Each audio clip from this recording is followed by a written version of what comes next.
has no friend but Harley, though Harley never speaks. Friendship does not depend on conversation. Sometimes the most important communication is not mouth to ear, but heart to heart. Harley can't speak because he is a dog. He understands many words, but he isn't able to form them. He can bark, but he does not. Neither does he growl.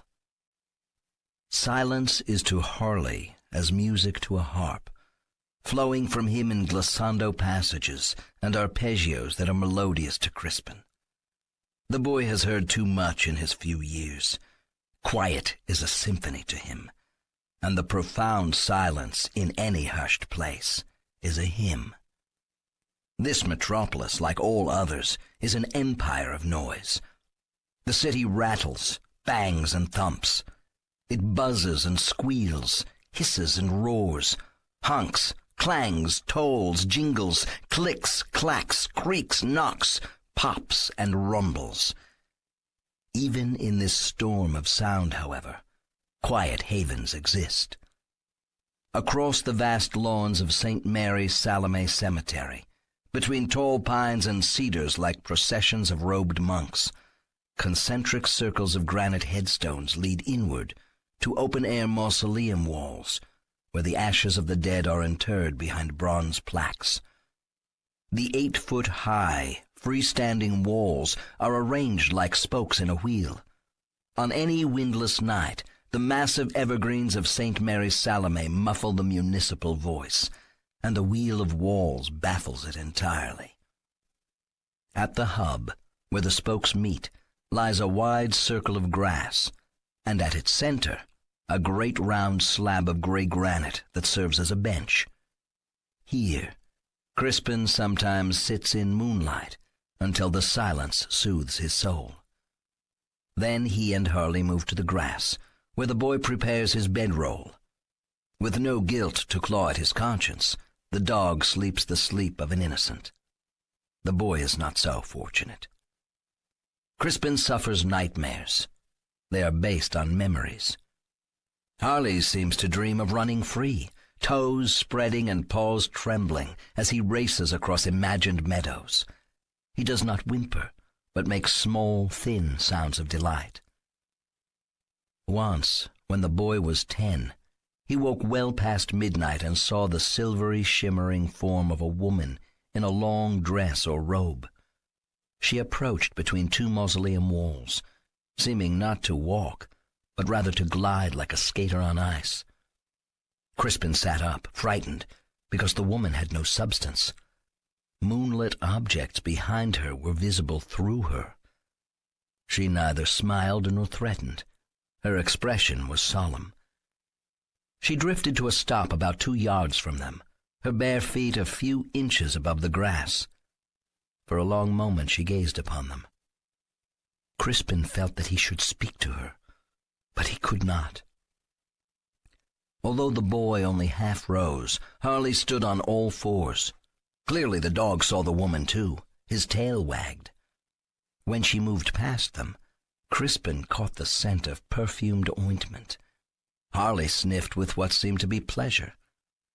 The woman evaporated as if she were a fog phantom encountering a warm current of air. Crispin first thought she must be a ghost haunting these fields of graves. Later he wondered if he'd witnessed instead a visitation, the spirit of St. Mary Salome, for whom the cemetery was named. Over the past 3 years, since he was 9, the boy has lived in this city by his wits and by his daring. He has enjoyed little human companionship or charity. He doesn't spend every night in the cemetery. He sleeps in many places to avoid following a routine that might leave him vulnerable to discovery. In places more ordinary than cemeteries, he and the dog often see extraordinary things. Not all their discoveries are supernatural. Most are as real as sunlight and starlight, and some of those things are more terrible than any ghost or goblin could be. This city, perhaps any city, is a place of secrets and enigmas. Roaming alone with your dog in realms that others seldom visit you will glimpse disturbing phenomena and strange presences that suggest the world has dimensions that reason alone cannot explain. The boy is sometimes afraid, but never the dog. Neither of them is ever lonely. They are family to each other, but more than family. They are each other's salvation, each a lamp by which the other finds his way. Harley was abandoned to the streets. No one but the boy loves this mixed-breed canine, which appears to be half golden retriever and half mystery mutt. Crispin was not abandoned. He escaped, and he is hunted. 2. 3 years earlier. Crispin, only 9 years old, is 2 days on the run, having fled a scene of intolerable horror on a night in late September. He has no one to whom he can turn. Those who should be trustworthy have already proven to be evil, and to be intent on his destruction. Of the $11 in his possession when he escaped, he now has only $4. He has spent the rest on food and drink purchased from vendors with street corner carts. The previous night he slept in a nest of shrubbery in Statler Park, too exhausted to be fully wakened, even by the occasional sirens of passing police cars, or, near dawn, by the racket of sanitation workers emptying park trash cans into their truck. On Monday, he spends a couple of the daylight hours visiting the library. The stacks are a maze in which he can hide. He is too much in the grip of fear and grief to be able to read. Now and then he pages through big glossy travel books, studying the photos, but he has no way of getting to those far, safe places. The children's picture books that once amused him no longer seem at all funny. For a while he walks along the banks of the river, watching a few fishermen. The water is gray under a blue sky, and the men seem gray too, sad and listless. The fish are not biting. Most of the day he wanders alleyways where he thinks he is less likely to encounter those who are surely looking for him. Behind a restaurant, a kitchen worker asks why he isn't in school. No good lie occurs to him, and he runs from her. The day is mild, as was the previous day and night, but suddenly it grows cool, and then cooler in the late afternoon. He is wearing a short-sleeved shirt, and the goose flesh on his bare arms may or may not be caused by the chilly air. In a vacant lot between a drugstore and a martial arts dojo, a Goodwill Industries collection bin overflows with used clothing and other items. Rummaging among those donations, Crispin finds a gray wool sweater that fits him. He takes also a dark blue knitted toboggan cap. He pulls it low over his forehead, over the tops of his ears. Perhaps a 9-year-old boy alone will only call attention to himself by such an effort at disguise. He suspects that the simple cap is, on him, flamboyant. He feels clownish, but he does not strip it off and toss it away. He has walked so many alleyways and serviceways, has darted across so many avenues into so many shadowed back streets, that he has become not merely lost, but also disoriented. The walls of buildings appear to tilt toward or away from him at precarious angles. The cobblestone pavement under his feet resembles large reptilian scales, as though he is walking on the armored back of a sleeping dragon. The city, always large, seems to have become an entire world, as immense as it is hostile. With the disorientation comes a quiet desperation that compels Crispin at times to run when he knows full well that no one is in immediate pursuit of him. Shortly before dusk, in a wide alleyway that serves ancient brick warehouses with stained concrete loading docks, he encounters the dog. Golden, it approaches along the east side of the passage, in a slant of light from the declining sun. The dog stops before Crispin, gazing up at him, head cocked. In the last bright light of day, the animal's eyes are as golden as its coat, pupils small and irises glowing. The boy senses no threat. He holds out one hand, and the dog nuzzles it for a moment. When the dog walks past, the boy hesitates but shuffles after him. Unlike his follower, the animal seems to know where he is going and why. Cracked concrete steps lead to a loading dock. The big bay roll-downs are shut, but a man-sized door proves to be unlocked and ever so slightly ajar. The dog nudges the door open. With a swish of his white tail, he disappears inside. Crossing the threshold into darkness, Crispin withdraws a small LED flashlight from a pocket of his jeans. The flash was once in his nightstand drawer. He took it when he fled his home in the first minutes after midnight. As sharp as a stropped razor, the white beam cuts through the gloom, revealing a long-abandoned, windowless space, large enough to serve as a hangar for jet airliners. High overhead are storage lofts and catwalks. Everything is shrouded in gray dust. Rust as layered as pastry dough, flakes and peels from metal surfaces. Scattered across the concrete floor are rat bones and the shells of dead beetles. Old playing cards spotted with mold. Here a one-eyed jack. There a queen of hearts and a king of clubs. And there 4 sixes laid out side by side. Cigarette butts, broken beer bottles.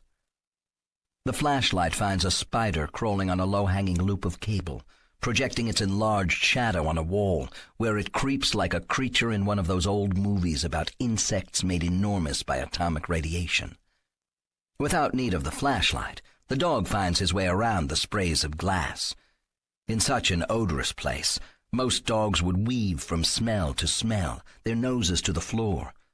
But this one carries his head high, alert. At the north end of the great room are 3 doors leading to 3 offices, each with a window looking out upon the warehouse. 2 doors are closed, the other ajar.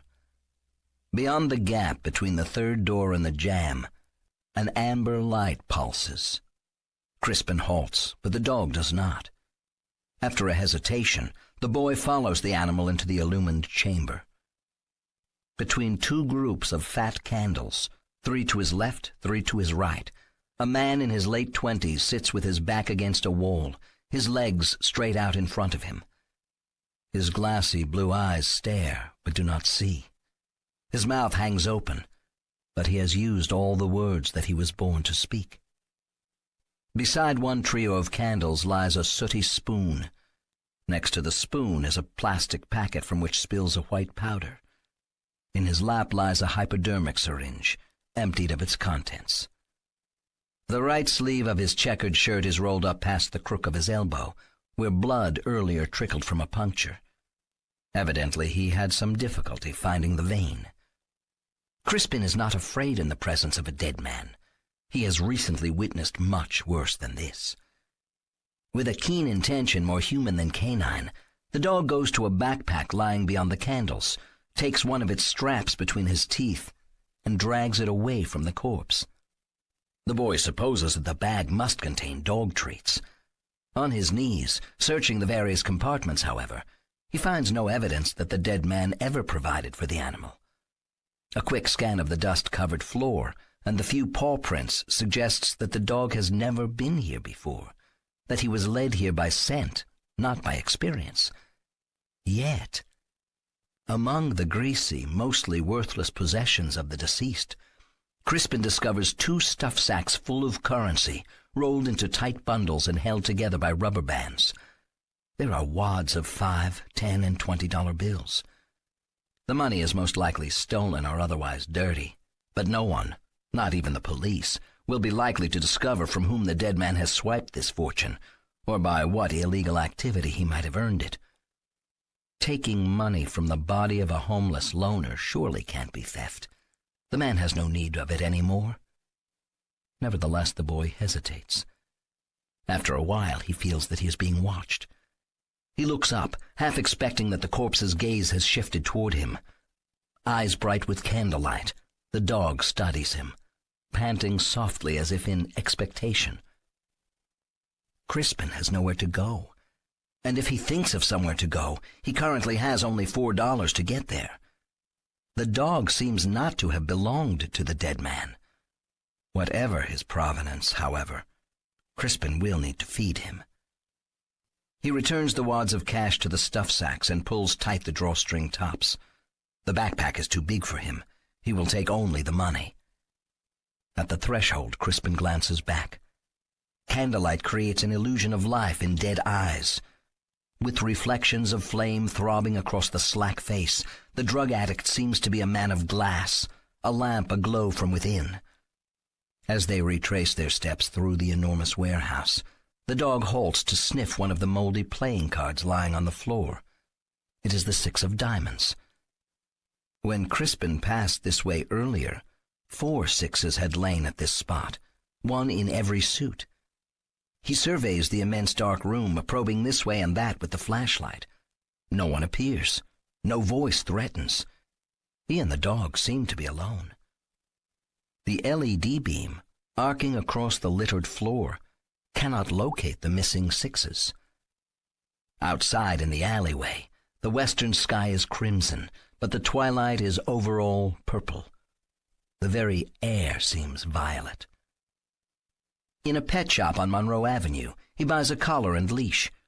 From now on, the dog will wear the collar at all times, so that he will not appear to be a stray. Crispin will use the leash only on public streets, where there is a risk of attracting the attention of an animal control officer. He also buys a bag of carob biscuits, a metal-toothed grooming comb, and a collapsible water dish. At a sporting goods store, he ties the dog to a lamppost and leaves him long enough to go inside and buy a backpack of the size that kids need to carry books to and from school. He puts the stuff sacks of money and his pet store purchases in the pack. Their dinner is hot dogs from a street vendor, Coke for the boy, bottled water for the dog. At a novelty store specializing in magic tricks and games of all kinds, Crispin window shops for a minute or two. He decides to buy a deck of cards, though he's not sure why.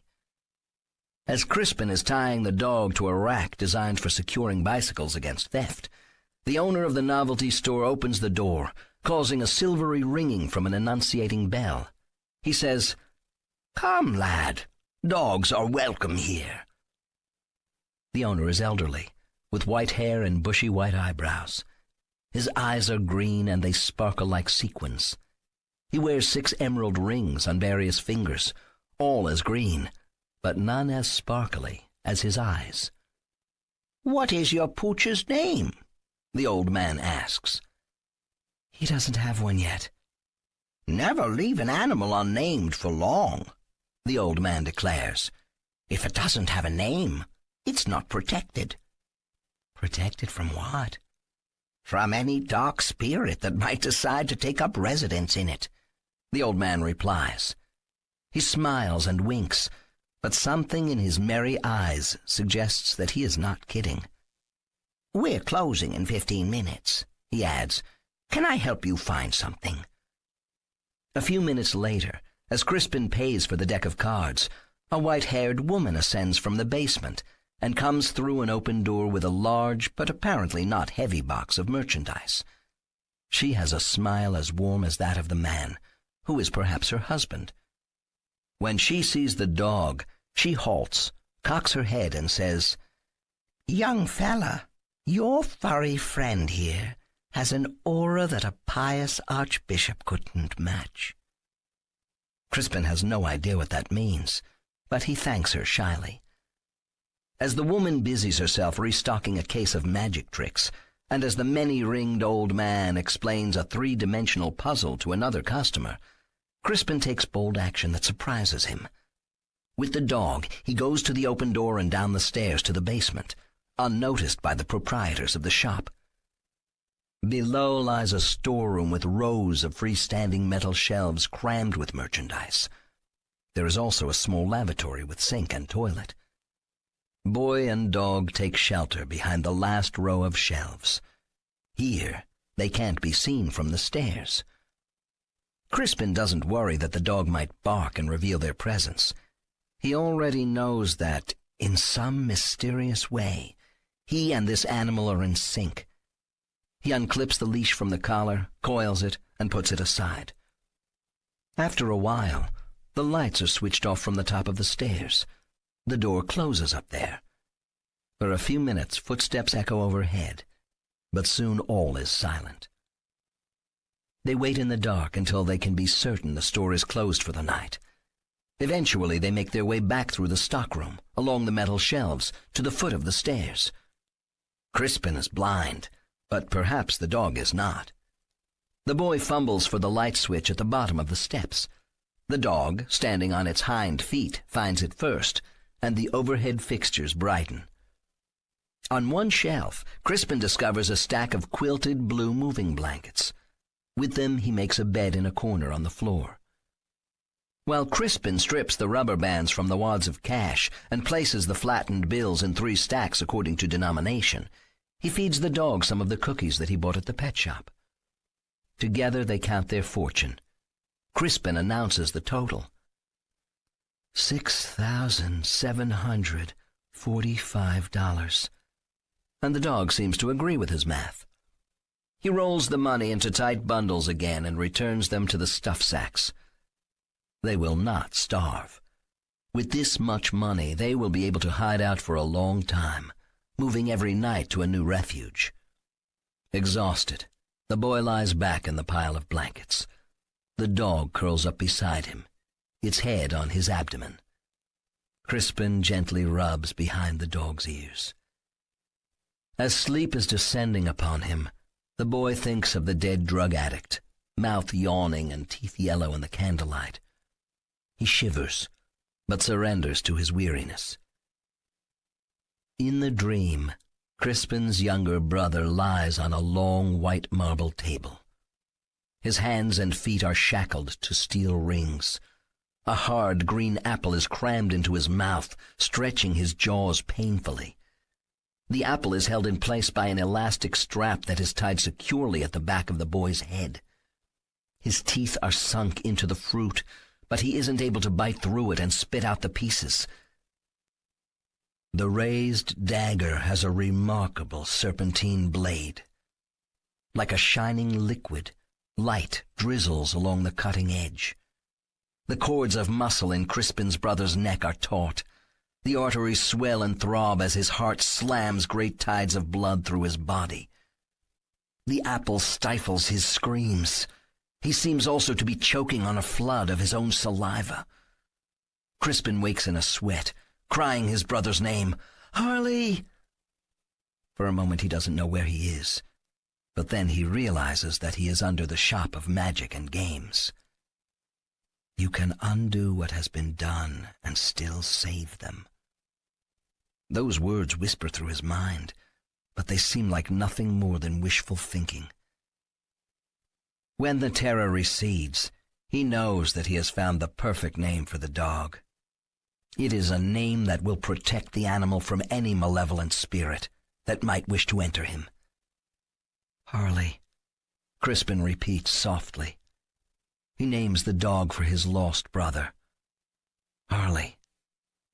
The dog gently but insistently licks his hand.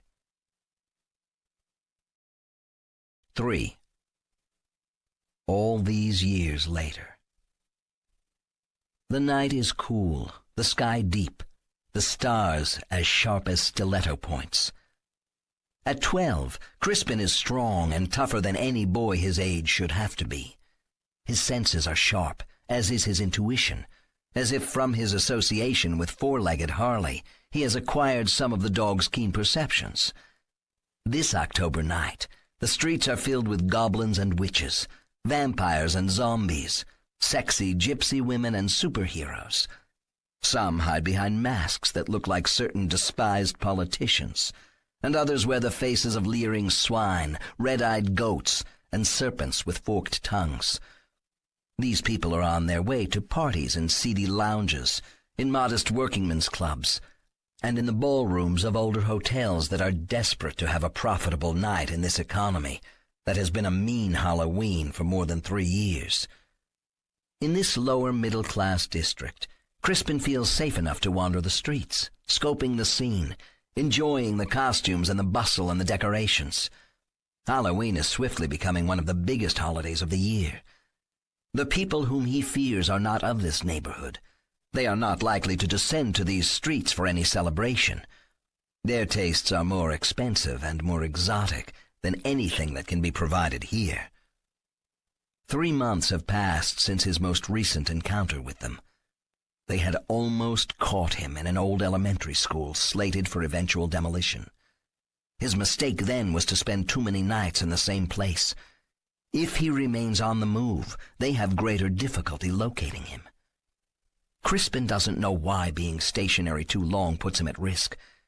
It's as if his scent becomes concentrated when he lingers in one place. He knows the legend of the wandering Jew who struck Christ on the day of the crucifixion and was then condemned to roam the world forever without rest. Some say this condemnation was in fact an act of grace, because the devil can't find and take a man whose remorse drives him to wander ceaselessly in search of absolution.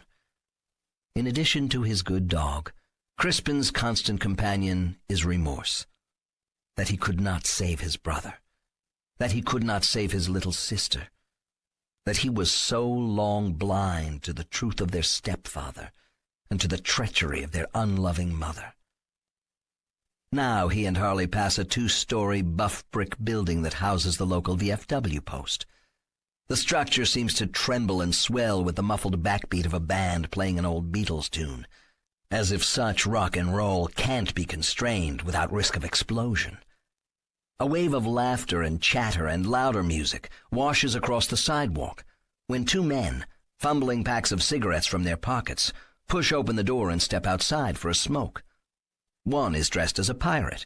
The other wears a tuxedo, a fake goatee, and a pair of horns. They glance at Crispin. The devil thumbs flame from a butane lighter. The boy looks away from them. He takes up the slack in the leash and brings the dog to his side. 50 yards or so from the VFW post, he dares to look back, half expecting the men to be following him.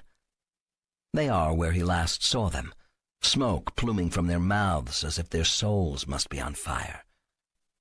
At the end of the block is a nightclub called Narcissus. No smokers loiter outside. The windows are 2-way mirrors, offering no view of the interior. A tall man stands beside a taxi. He assists a woman from the vehicle. His dark hair is slicked back. His cheeks are rouged, his lips bright red. His face is painted like that of a ventriloquist's dummy, with prominent laugh lines from his nose to the corners of his mouth. The woman's makeup matches the man's. Attached to their white clothes at key points are thick black strings that have been broken. They are not costumed as ventriloquist dummies, but instead as marionettes freed from their puppet master. The man says to Crispin, "What a handsome dog." And the woman says, "Your sister tasted so sweet." The encounter is by chance, but you can be killed by chance as easily as by someone's design. The dog runs. The boy runs. The man snares the boy by his jacket. The leash jerks from the boy's hand, and the boy falls. 4. Before Crispin went on the run. He lives with his younger brother Harley and his little sister Mirabelle. They share a house with their mother, Clarette. Each child has a different father, because many men are drawn to their mother.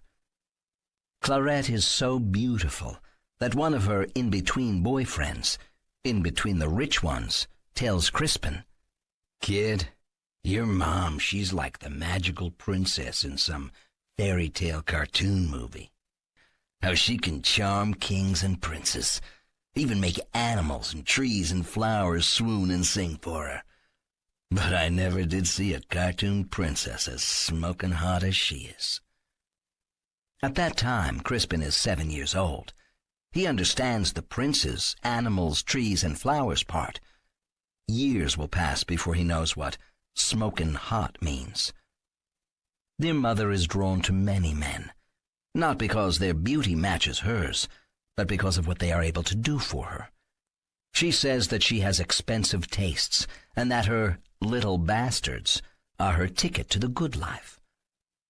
Each of their fathers is a man of great prominence for whom the existence of a little bastard would not only be an embarrassment, but also a wrecking ball that might smash apart his marriage and lead to an expensive divorce.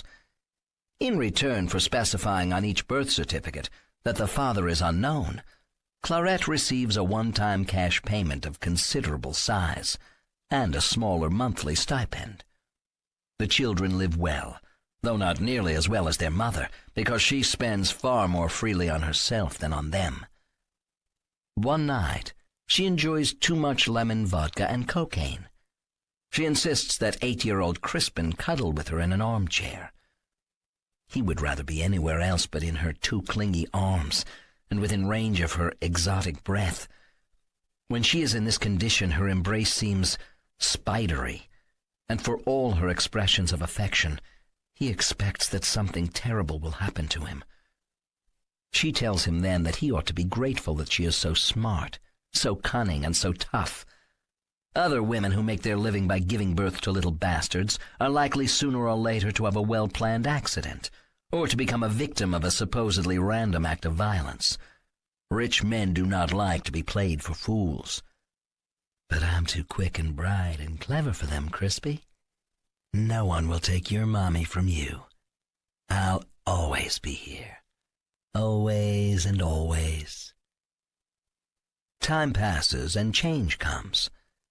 The change is named Giles Gregorio. He makes the other rich men in Clarette's life seem like paupers. His wealth is inherited, and so immense as to be almost immeasurable. Giles has palatial residences all over the world. In this city, he lives atop Shadow Hill, directly across the street from the fabled Pendleton. His mansion, called Theron Hall, is not as large as the Pendleton, but large enough. 52 rooms, 18 baths, and a maze of hallways. When Giles intends to be in town, 20 servants precede him by a week, readying the great house. Among them are one of his personal chefs, his junior butler, and his junior valet. 2 weeks after Clarette meets the multi-billionaire, cuddling again with her oldest son, once more under the spell of lemon vodka, she speaks of a glorious future. I've changed my business model, Crispy. No more little bastards. No more. No more. Mommy's going to be richer than she ever dreamed of being. Just a week later, 3 weeks after Giles met Clarette, they are married in a private ceremony, so exclusive that even her 3 children are not in attendance. In fact, watching arrivals from a high window, Crispin thinks that fewer than 20 people come to Theron Hall on the day, and that more servants than guests must be witness to the wedding. Crispin is 9 then, Harley 7, Mirabelle 6. He and his younger siblings are confined to a second-floor drawing room for the duration of the celebration, where they are showered with fabulous new toys, fed all their favorite foods, and watched over by Nanny Sayo, who is Japanese. Petite and pretty, with a soft musical voice, Nanny Sayo is quick to laugh, but any test of her authority is met with the displeasure of a stern disciplinarian. Following the wedding, all the many servants at Theron Hall are respectful of the children and even treat them with affection. But it seems to Crispin that when these people smile, the expression in their eyes does not match the curve of their lips. Yet life is good. Oh, it is grand. The children eat only what they like. They go to bed only when they wish. Each rises to his or her own clock. They are schooled at home by a tutor, Mr. Mordred. He is deeply knowledgeable in all subjects. He is most entertaining and can make any topic interesting. Mr. Mordred is a jolly man, not exactly fat but well-rounded, and sometimes he tells little Mirabelle that she looks good enough to eat, which always makes her giggle. Perhaps the best thing about Mr. Mordred is that he doesn't press them hard on their lessons. He allows them to break frequently for play, in which he often leads them. When they are mischievous, he sometimes encourages them. When they are in a lazy mood, Mr. Mordred says that any child who isn't lazy must not be a child at all, but instead a dwarf masquerading as one. On his left temple, Mr. Mordred has a black birthmark shaped exactly like a horsefly. When any of the children puts a finger to this oddity, Mr. Mordred makes a buzzing sound. Now and then he pretends to mistake this image of a fly for the real thing. He twitches as if annoyed and slaps at the imagined insect with the flat of his hand, which always makes the children burst into laughter. If Crispin were burdened with such a birthmark, he would be self-conscious about it, even embarrassed. He admires Mr. Mordred for finding reason to be amused even by this disfigurement. One day, 3 weeks after the wedding, Crispin and Harley and Mirabelle spend a couple of hours sprawled on the library floor, with bundles of new children's picture books and lots of cool comic books that Giles has bought for them. When at last they become bored, Nanny Sayo retrieves the scattered reading material to stack it on a table. At one point, Crispin turns and finds himself standing over the woman as she kneels to gather the discarded comics. He is looking down the scooped neck of her blouse, where he sees on the curve of one breast a birthmark identical to that on Mr. Mordred's forehead. As if she is aware of his attention, Nanny Sayo begins to raise her head. Crispin turns away flustered before their eyes can meet. Although he is only 9, he is embarrassed to have been staring at her breasts, the sight of which has affected him in some new and disturbing way that he can't define. His face burns.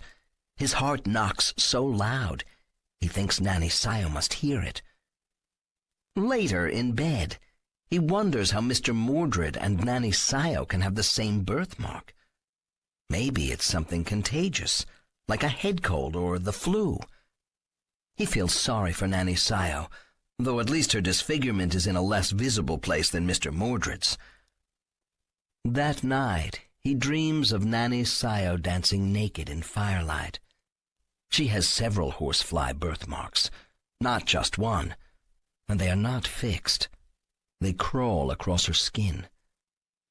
Crispin wakes in the morning with a fever, plagued by nausea and aching muscles. His mother says that he's just caught a virus. Antibiotics won't help him cast off a virus. He must remain in bed a day or two until it passes. She sees no need to call a doctor. During the day, Crispin reads and takes short naps and reads again. The book is an adventure story set at sea and on various tropical islands. Although the author has kept the tone light and has never put the young leads in any danger that they couldn't handily escape, although no characters in the novel are named Crispin or Harley or Mirabelle, near twilight he turns the last page and reads this line: "And so the little bastards were slaughtered, Mirabelle and then Harley, and last of all young Crispin, slaughtered and left to rot, to be fed upon by rats and sharp-beaked birds." In disbelief, Crispin reads the line again. His heart races, and he cries out, but the cry largely dies in his throat. He drops the book, throws off the covers, and erupts from bed. As he gets to his feet, dizziness overcomes him. He totters a few steps, collapses. When he regains consciousness, he knows that little time has passed because the formerly pending twilight has just arrived. The sky beyond the windows is purple, pressing toward a red horizon. His dizziness has passed, but he feels weak. He gets to his knees, claws the book from the bed, and dares to read the last page again. The words he saw before are gone. No mention is made of Mirabelle, Harley, Crispin, slaughter, rats, or sharp-beaked birds. With trembling hands, he closes the book and puts it on the nightstand. Wondering if a delusion born of fever had put the words before him on the page, he returns to bed. He is more worried than afraid, but then more confused than worried, and finally exhausted. A chill overtakes him. He pulls the covers up to his chin.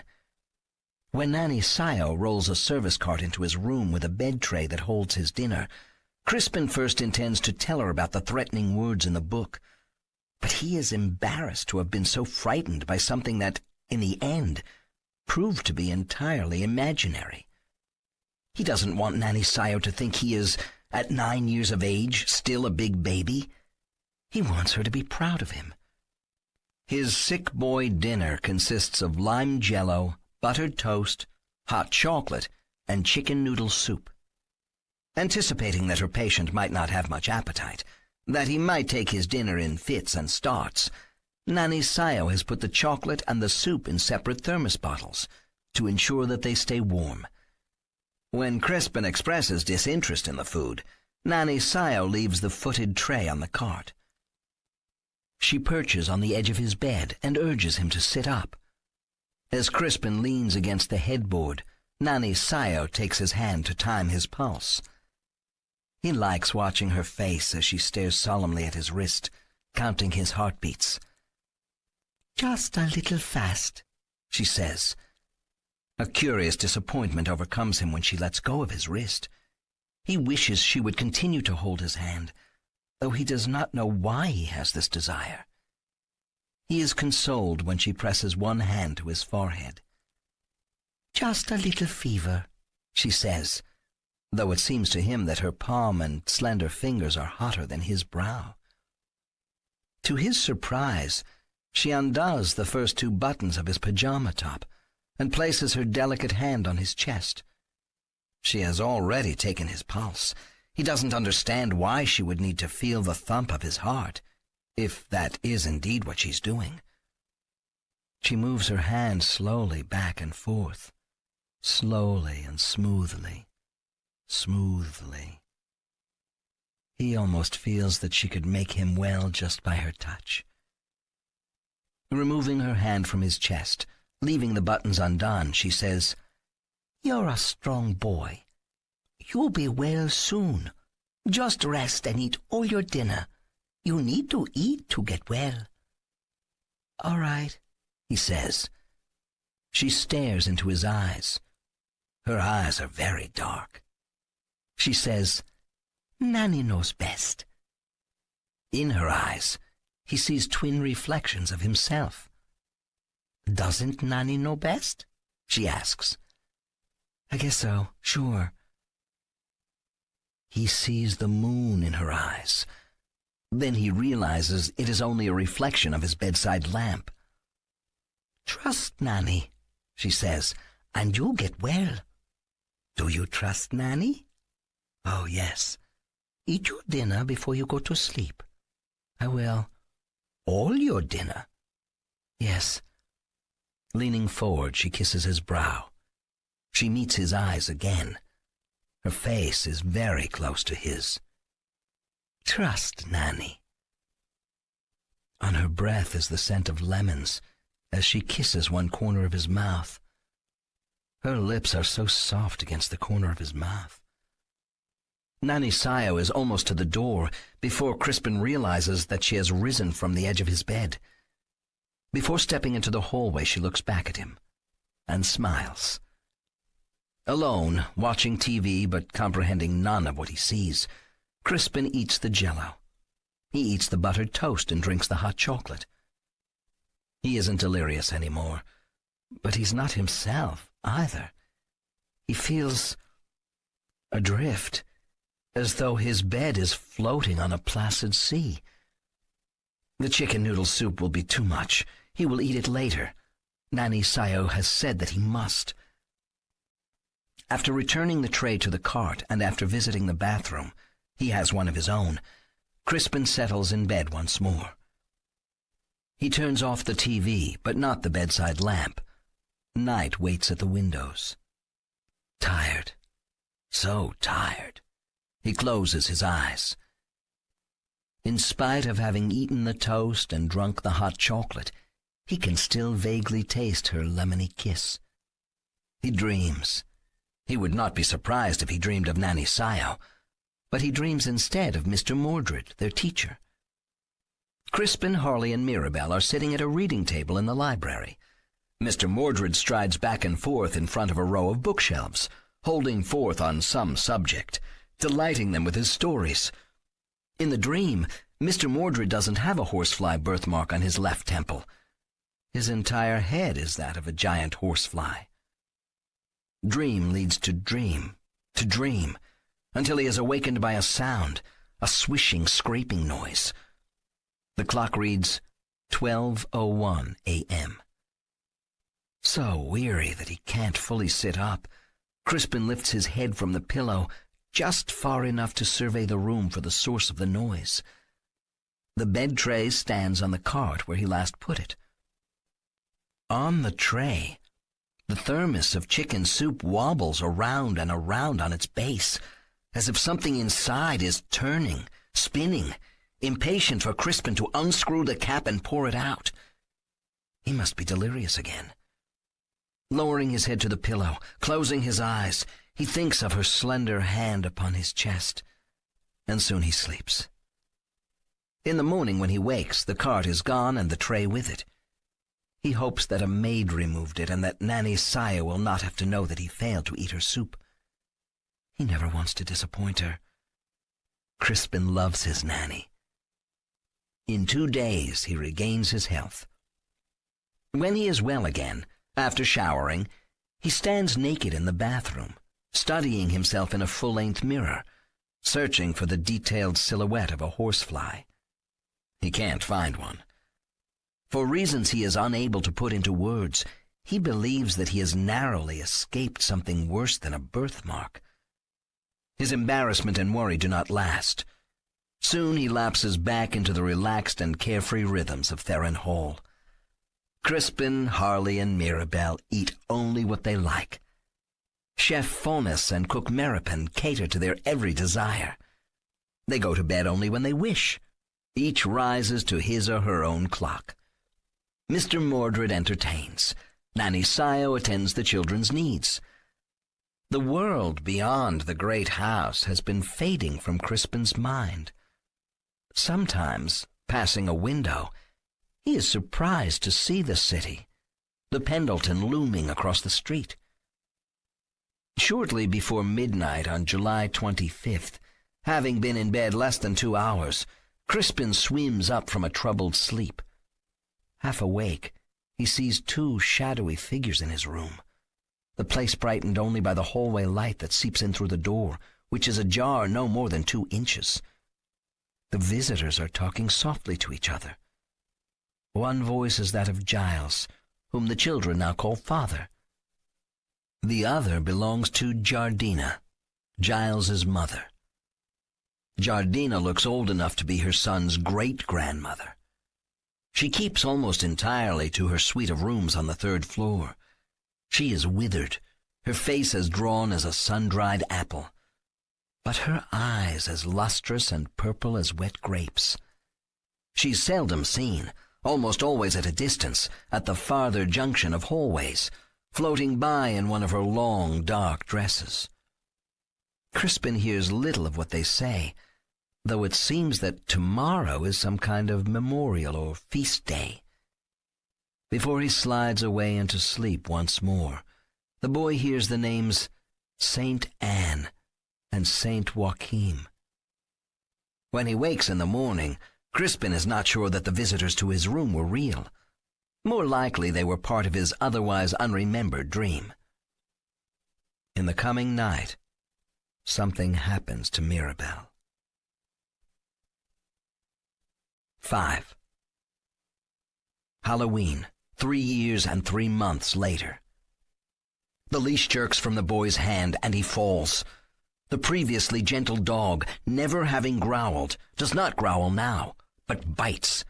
He nips at the ankle of the male marionette in the white suit, who cries out and lets go of Crispin's jacket. The boy sprints after the dog, away from the nightclub called Narcissus. They plunge into the street, dodging cars as brakes shriek and horns blare. From the comparative safety of the next sidewalk, Crispin looks back across the street and sees the man on one knee, examining his bitten ankle. The woman in white is talking on a cell phone. Crispin snatches up the dropped leash, and the dog sets off with purpose. He and Harley weave between the pedestrians, half of whom are costumed for Halloween, half not. When the hunters are hot on the scent, some places are safer than others. Certain churches, not all, seem to foil these particular pursuers. Sanctuary can be found in that kind of church, whether Baptist or otherwise, in which on Sundays rollicking gospel songs are sung with gusto and booming piano. Churches in which Latin is sometimes spoken. Candles are lit for the intention of the dead. Incense is sometimes burned, and fonts of holy water stand at the entrances. Those are also secure. Synagogues are good refuges, too.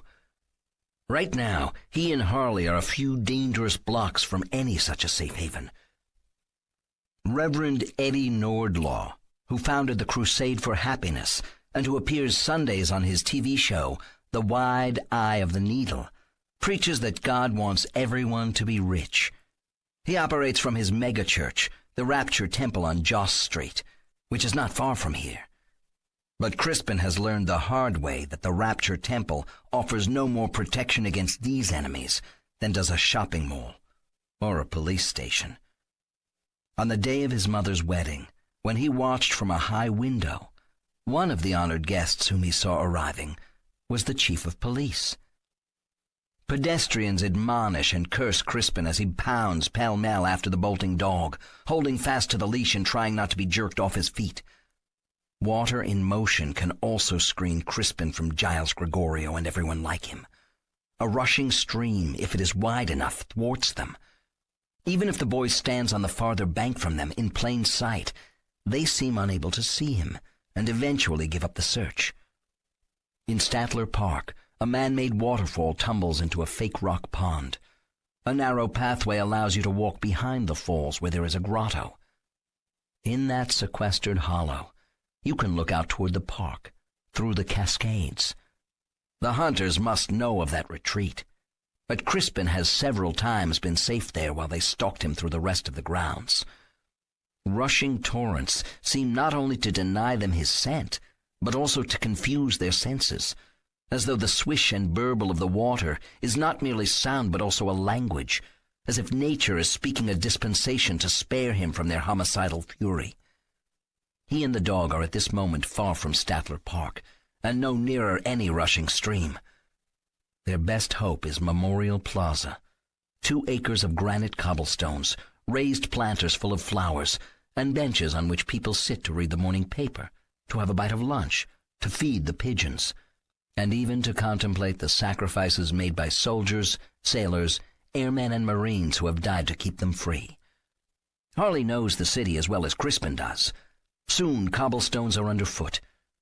At this hour, the lamplit plaza is deserted, because for everyone except Crispin and his dog, such places are dangerous after dark in this part of town.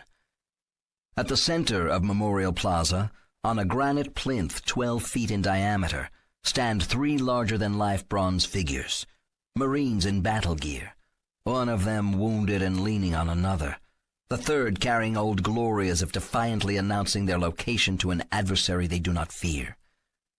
These days, the city is operating with such an enormous budget deficit that the plaza lamps and the spotlights on the statuary are extinguished at 9 o'clock to save electricity. All is dark but for the lunar lamp. The sounds of celebration ring in from surrounding streets. Harley springs onto the plinth, and Crispin scrambles after him.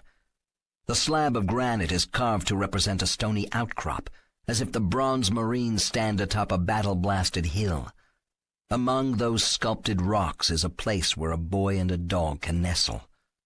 They are less than half concealed.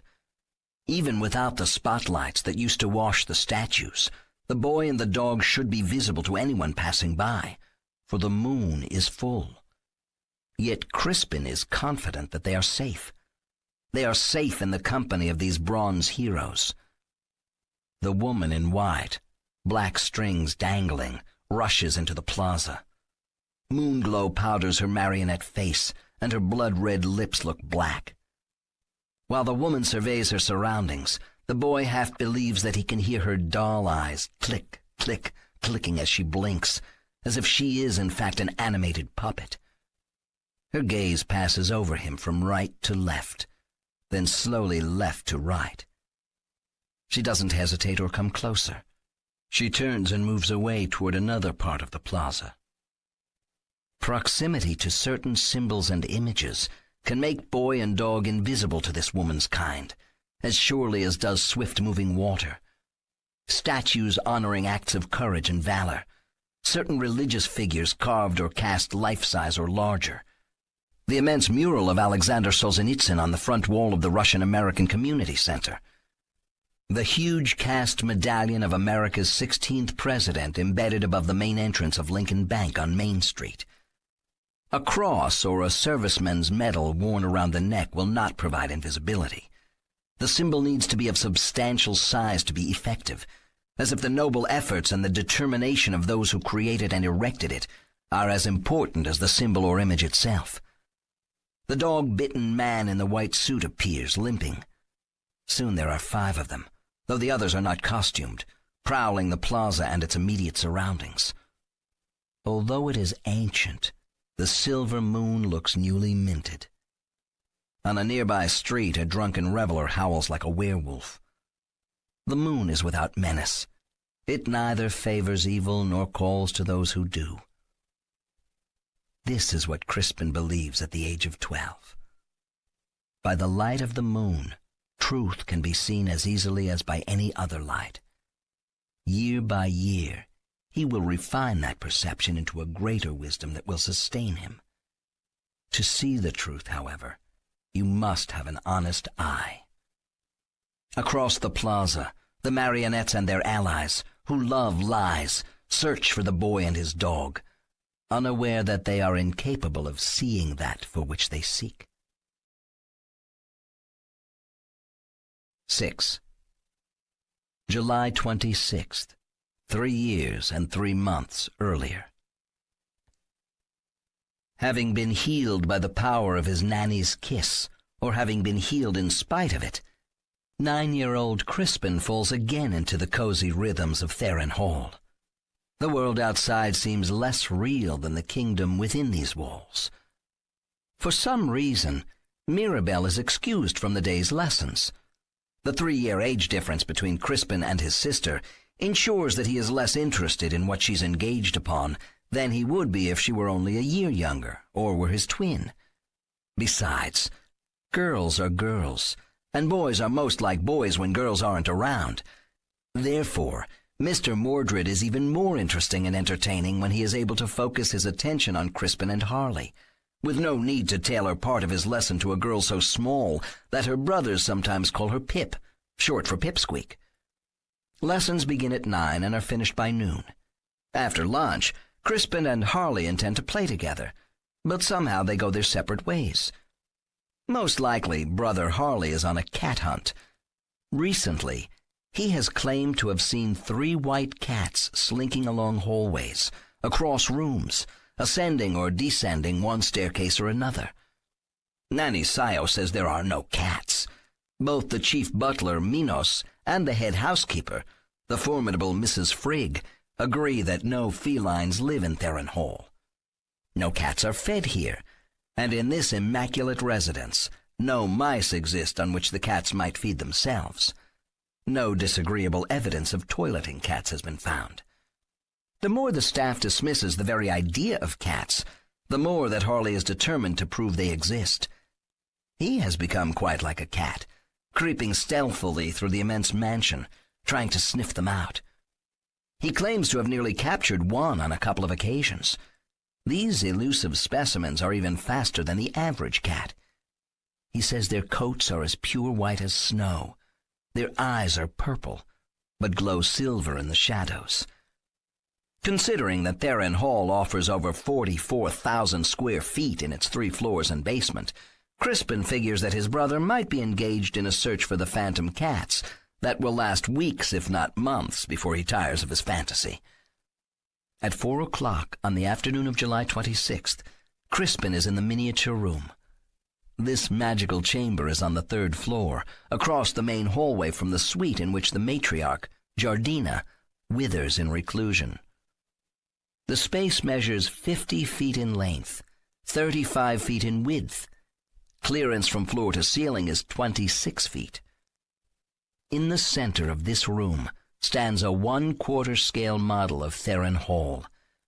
The word miniature seems inadequately descriptive, because each linear foot of the great house is reduced only to 3 inches in this representation.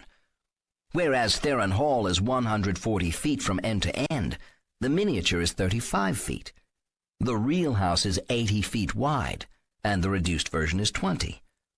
The 15-foot-high likeness stands on a 4-foot-high presentation table, with solid sides rather than legs.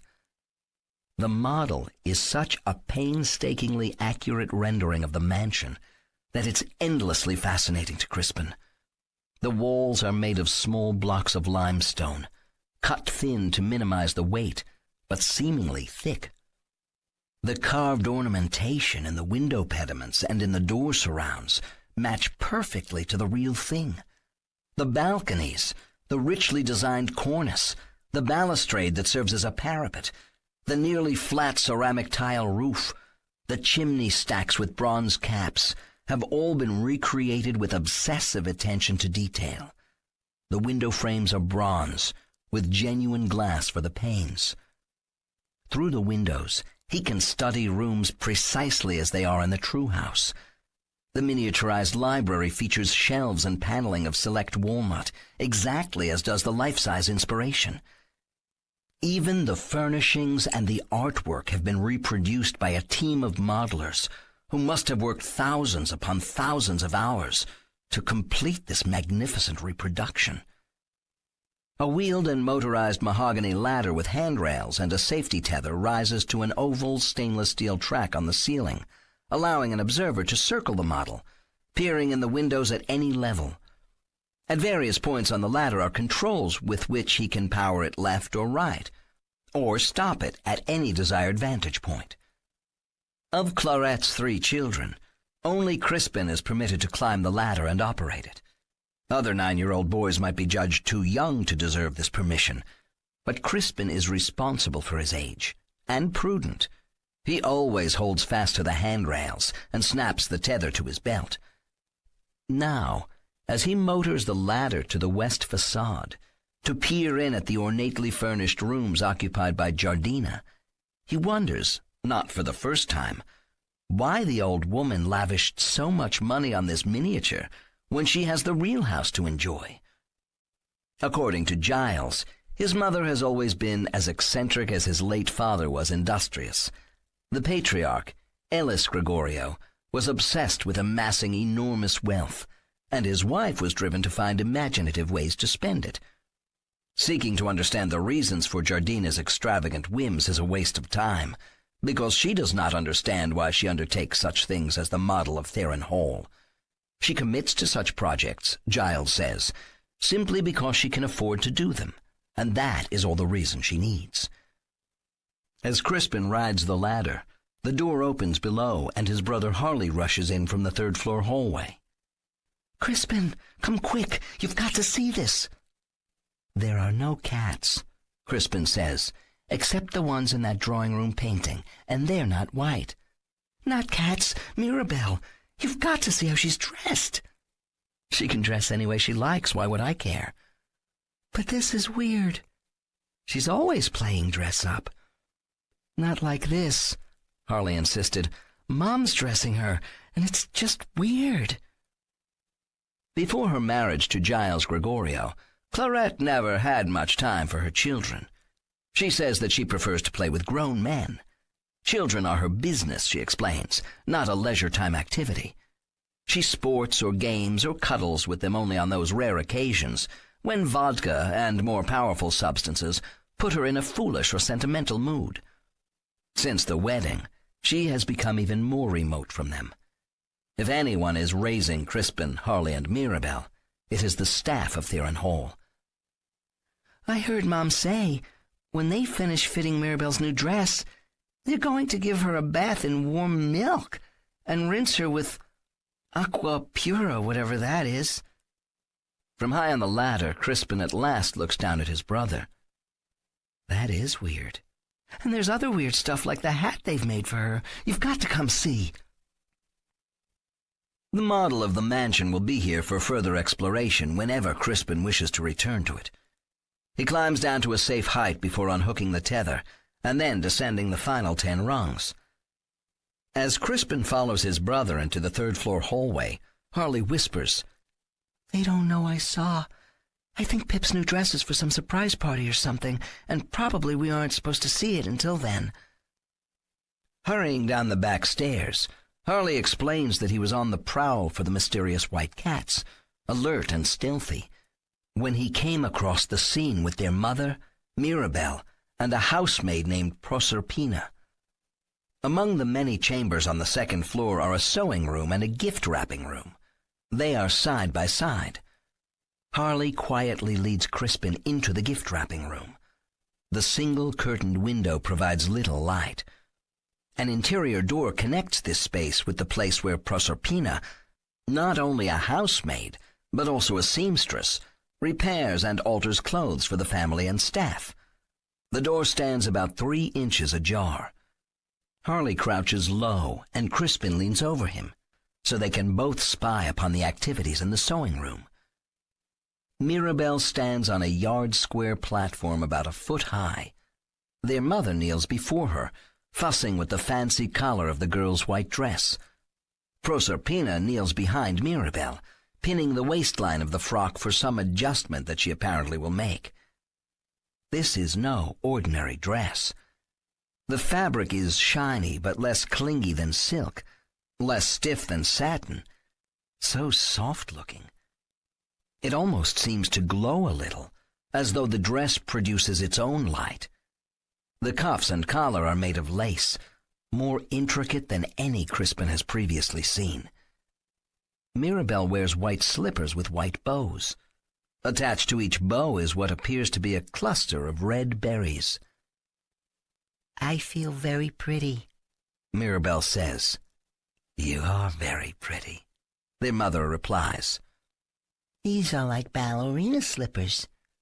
"They are a little," Clarette agrees. "Will we dance tonight?"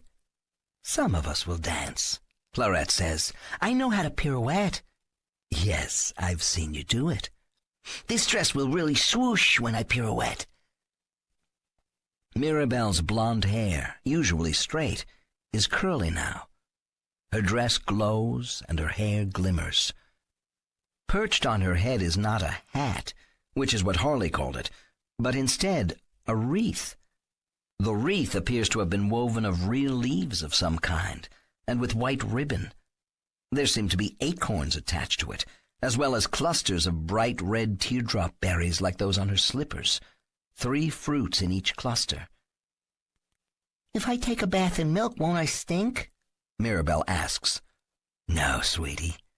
There are rose petals and essence of roses in the milk.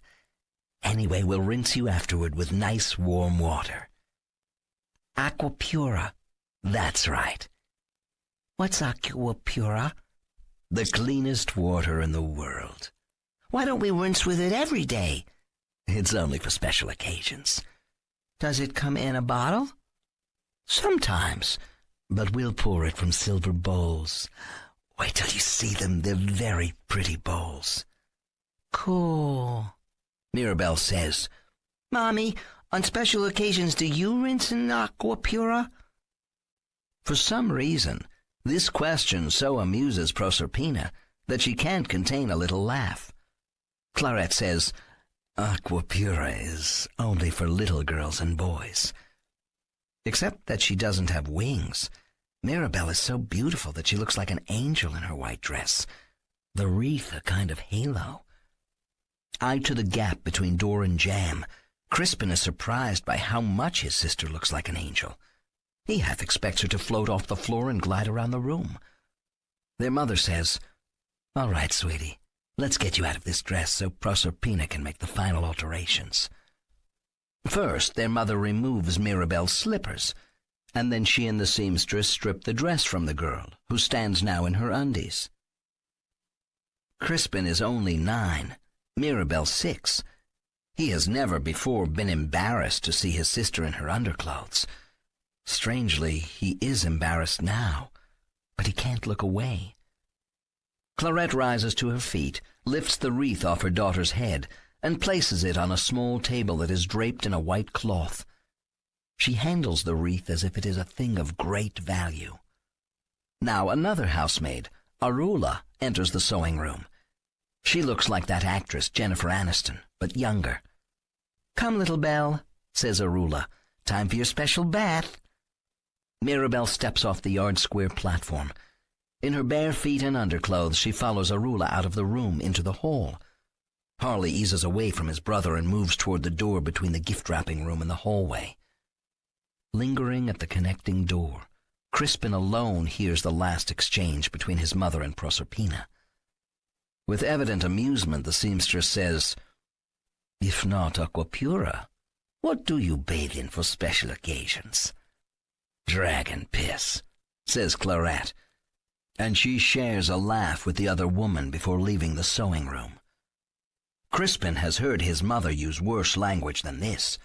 He is not shocked, merely confused. He can't make sense of her comment or of anything he's just witnessed. When they are sure Arula, their mother, and their sister have gone to one bathroom or another, the brothers slip out of the gift-wrapping room, angle south across the hallway, and take refuge in Harley's room, which is next door to Crispin's. Although they discuss the scene in the sewing room, they can't reach any conclusions about what it means. Maybe Mirabelle is going to a party this evening, but the brothers haven't been told of it. Harley thinks it's unfair that their sister should be going to a party but not the two of them. Unless maybe it's a surprise party for us. "When has anyone ever given us a party?" Crispin asks. Never? "They're not going to start now." Let's just ask Mom what's going on. "No," Crispin says. "We shouldn't do that." Why not? "I don't know. We just shouldn't, that's all." How else are we going to find out? "We'll wait and see." Harley pouted. I don't understand why we can't ask. For one thing, we were snooping. We overheard, that's all. We were snooping, and you know it. That doesn't mean we'll get in trouble. "We'll get in trouble, sure enough," Crispin said. "What we've got to do is, we've got to wait and see." In Theron Hall, the main dining room where the adults have dinner is on the ground floor. They dine at 8 o'clock. The children are served in a smaller second-floor dining room at 6 o'clock. Clarette says that children eating with children, adults with adults, is a custom in that part of Europe from which the Gregorios hail. This could be true. Crispin has known his mother to lie, but he doesn't know enough about Europe to doubt her on this point. Anyway, he'd rather eat with Harley and Mirabelle than with his mother and stepfather. Here on the second floor, they can talk about anything they want over dinner. And they don't have to choke down the fancy rich people food that's served downstairs, like poached salmon and snails and spinach soufflé. Here they're served the best stuff, kid food like cheeseburgers, mac and cheese, and tacos. Here on the second floor, they can talk about anything they want over dinner. And they don't have to choke down the fancy rich people food that's served downstairs, like poached salmon and snails and spinach soufflé. Here they're served the best stuff, kid food like cheeseburgers, mac and cheese, and tacos. Their dining room is smaller than the one for the adults, but it's no less formally furnished. The dark wood sideboards are heavily carved, and the carving has gilded highlights. The table stands on ball and claw feet. The chairs have high ornate backs. The cushions are upholstered in tapestries, and a crystal chandelier hangs over them. Sometimes it seems as if no one in the Gregorio family was ever a child. The servants who bring dinner also inform the boys that their sister will not be joining them this evening. They have heard that she is not feeling well. Between the tortilla soup and the chicken nachos, Nanny Sayo stops by to report that Mirabelle has what seems to be a migraine. Once the headache passes, the girl will eat in her room. Clarette sometimes complains of migraines, squirrels herself away in a dark, quiet room, and is unapproachable for the duration. This is the first time that her daughter has suffered such a thing. The condition can be inherited, Nanny Sayo says. Before she leaves, She tussles Harley's hair and kisses the top of Crispin's head. "Don't worry. Mirabelle will be fine. But you must not bother her tonight." When the brothers are alone again, Harley says, "There's a party, all right. This sucks." "There's no party." Crispin disagrees. "If it's not a party, then what is it?" "We'll just have to wait and see." For the next couple of hours, nothing unusual happens. Being only 7 years old and having spent hours stalking the farthest reaches of Theron Hall for the white cats that refused to materialize, Harley is ready for bed at 8 o'clock. He says that he doesn't care about any stupid old party, but he cares enough to want to pout in bed and retreat into sleep. Crispin is not sleepy, but he puts on his pajamas and slips under the covers before 9 o'clock. He's lying in deep shadows, the dimmer on his bedside lamp dialed down to the palest glow, when he hears the door open and someone approach his bed. The lightness of the visitor's step and the swish of her skirt identify her as Nanny Sayo. She stands there for long minutes while Crispin pretends to sleep. He has the crazy expectation that she will get into bed with him, but she does not. After she leaves, he lies watching the digital clock blink away 30 minutes. Some things we know that we shouldn't do. Some things we know that we must do. And sometimes the shouldn't and the must are the same thing. He gets out of bed and scopes the hallway, where the crystal fixtures in the ceiling cast light in soft prismatic patterns. Crossing the threshold, he quietly closes the door behind him. He hurries north along the hallway, past the sewing room. Mirabelle's bedroom is on the west side of the hall, adjacent to Clarette and Giles's suite. Crispin listens at the door, but he hears nothing. After a hesitation, he raps softly, waits, and raps again. When Mirabelle does not reply, Crispin tries the door, finds it unlocked, and warily enters her room. The bedside lamp burns at the lowest setting, but they are just bright enough for him to see that Mirabelle is not here, and that he is alone. If his sister endured her migraine in bed, the bed has since been made. The quilted spread is smooth, taut. From under the door to her bathroom, a yellow light beckons like the light in dreams that promises some revelation, a moment before the sleeper wakes in darkness. No sounds come from within. Crispin whispers his sister's name, waits, whispers it somewhat louder, but receives no response. Easing the bathroom door inward, he enters a wilderness of white candles in clear glass containers. They line the deep windowsill, are clustered here and there on the marble bathtub surround, stand on the floor in every corner in groups of 3, and flicker on the sink and vanity counters, where opposing mirrors clone and reclone them into a receding forest of burning tapers. The quivering flames, sensitive to the slightest movement of the air, produce faint, trembling shadows that wriggle up the walls like ghost lizards. She must have been bathed here hours earlier. The tub is dry. The wet towels have been removed.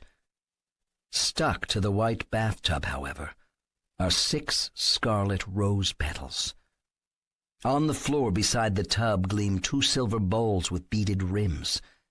He picks up one and sees words in a foreign language engraved all around the exterior.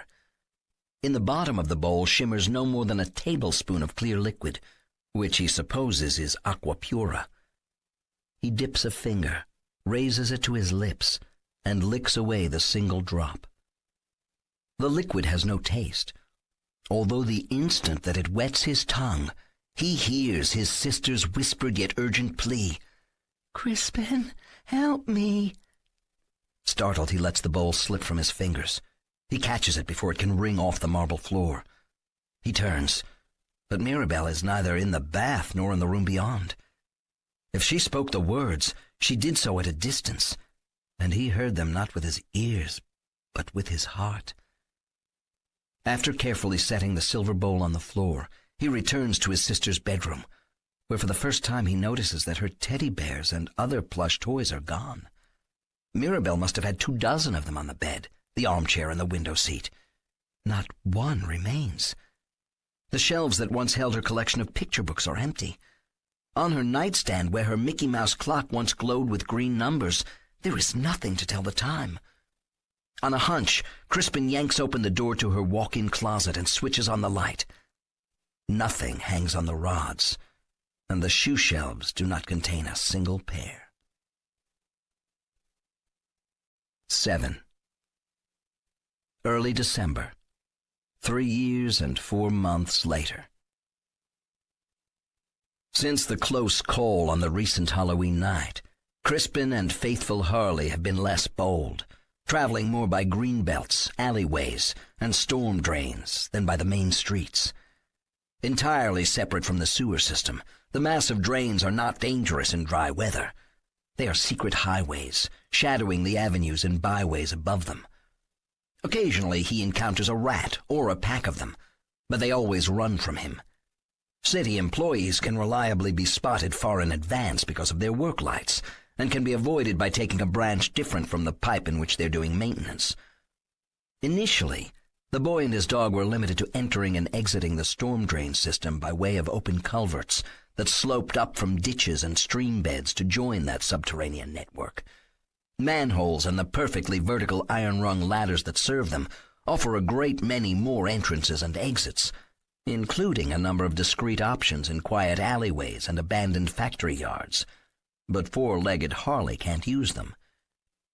For the past year, however, having grown rapidly stronger in his exile, Crispin has been able to lower the 50-pound dog through a manhole or carry him up a ladder with the help of a device that he has crafted. First, there is a sling made of fabric-backed vinyl, customized to the dog's body, with holes for his 4 legs to be sure that his weight is evenly distributed, and that undue pressure is not put on any of his internal organs. Crispin cut the vinyl and hand-sewed the sling himself. He is confident that neither will the seams split nor the snaps fail under stress. When lowering the dog, he employs 2 lengths of a multi-strand nylon rope favored by mountain climbers. He uses carabiners to attach the ropes to a pair of rings on the sling. When climbing out of a drain, he wears a harness that he has also fashioned himself. With dog loaded, the sling attaches to the harness, and on his back Crispin carries his best and only friend up the ladder. Before performing that feat, however, he ascends alone to open the manhole. From a city maintenance crew, he has stolen a tool with which he can hook and lift aside the big iron disc. From below, the reverse end of the tool allows him to tilt the cover up, and using leverage, swing it out of the way. After poking his head out into the cold night to be sure there are no witnesses, he pushes his backpack through the opening before descending again to get in harness and carry the dog. In such manner, they now emerge into a dead-end alley a block from Broderick's, the largest and oldest department store in the city. Over the past year, they have taken shelter from time to time in Broderick's, which is an especially welcoming place in winter. This night, the moon is lost behind a lowering sky. The icy air cuts at him so that tears bleed from his eyes. After freeing the dog, Crispin folds the harness and the sling. He stashes them in a compartment of his backpack, which is larger than the one he carried when he first fled Theron Hall to live wild in the city. With the pack on his back, with the dog on a leash, he sets out for the wide service alley behind the department store. His breath plumes from him as if he's exhaling ghosts. Snow is predicted before morning. On this first Saturday in December, an hour before closing time, no deliveries are being made to or from the shipping and receiving center that occupies the uppermost garage level beneath the huge building. At the bottom of the 2-lane ramp, the automatic bay door is down, and the man-sized door beside it is latched. Latched, but not deadbolted. Crispin carries with him an expired credit card that he found years earlier in a trash can. He slips it in the gap between door and jamb, puts pressure on the beveled latch bolt, and forces it out of the striker plate. The door opens inward. If a guard in the security room happens to be looking at a monitor that provides a view from the camera above the large bay doors, Crispin will find himself in trouble, or at least chased out. But that never happens. A year previously, the Phantom of Broderick's explained to him that during shopping hours, security guards charged with monitoring the store's numerous cameras will be focused 99% of the time on store interiors, looking for shoplifters. Once through the door, Crispin relies on the wise dog to guide him. With the last of the day's outgoing shipments completed by 5 p.m., and the final store stock deliveries made by 6 o'clock, the employees in shipping and receiving have all gone home, with the exception of the department's assistant manager, Denny Plummer, who works from noon until closing time at 9 o'clock. If a dozen employees were busy in this area, Crispin would have little hope of slipping secretly into Broderick's to stay the night. But with only Denny Plummer to avoid, he can rely on the dog's keen sense of smell to locate the assistant manager and evade him. A third of the huge garage contains a fleet of Broderick's delivery vans in various sizes. In another third, crates of new merchandise stacked on pallets wait to be opened. The final third is unused. In better economic times, the fleet of trucks numbered twice what it does now. The new merchandise was piled higher, and every inch of this space was needed. In those golden days, a night shift of stock boys replenished the store's racks and shelves. In the current doldrums, no night shift is necessary. All restocking occurs during store hours. After closing time, one person remains in Broderick's: the Phantom. Harley leads Crispin on a serpentine route among the trucks and crates to the service stairs, which lead up to a distribution room from which new merchandise is wheeled on carts to far points of the department store. A freight elevator is also available, but for the boy, the stairs are safer. At this hour, the distribution room on the ground floor is deserted. With the shipping and receiving crew gone for the day, this space is dark, except for a single light above the wide door that leads to the ground floor of the store. Among the many carts and unopened cartons are numerous places where a boy and his dog can hunker down and hide. They shelter here until 9:32, when every speaker in the public address system echoes with the machine voice of the security package, sternly announcing, "Perimeter control armed." This means that the last employee, a guard, has left by the door through which Crispin earlier entered from the alleyway. He has set the alarm for the night. Every exterior door and window is wired, and if any is breached, the police will be summoned. In better days, Broderick's maintained a four-man team of guards during the night. They were pink-slipped years previously. Without night watchmen, the store management for a while considered updating their security with motion detectors. But in the end, that was another expense they could not justify in this new, downsized America. Until the store reopens on Monday morning, Crispin and Harley can go anywhere in its 4 sales floors without triggering an alarm. When Broderick's is closed, the only security cameras that continue to record are those covering doors and operable windows, so no one will know that they were here. In spite of high electricity costs, aisle lights are left on all night on the ground floor. The police stop by a few times each shift to peer through the display windows, to be certain that the alarm hasn't been thwarted and that no bad guys are running amok inside. Crispin unsnaps the leash from Harley's collar, and they leave the distribution room. They take the public elevator to the 4th floor.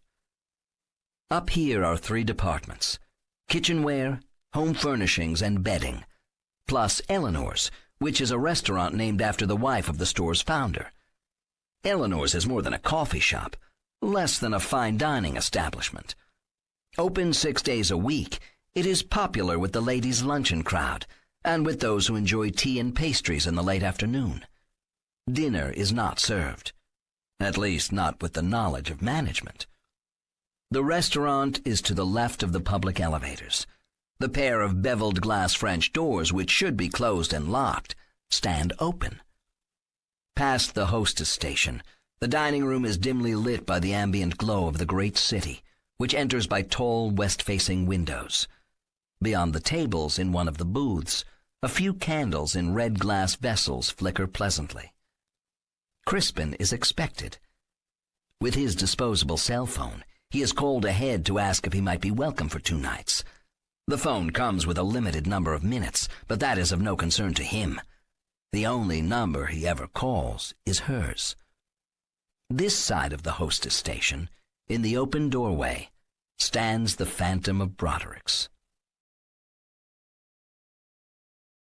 8. July 26th. Memorial Day for Saints Anne and Joachim. Memorial Night.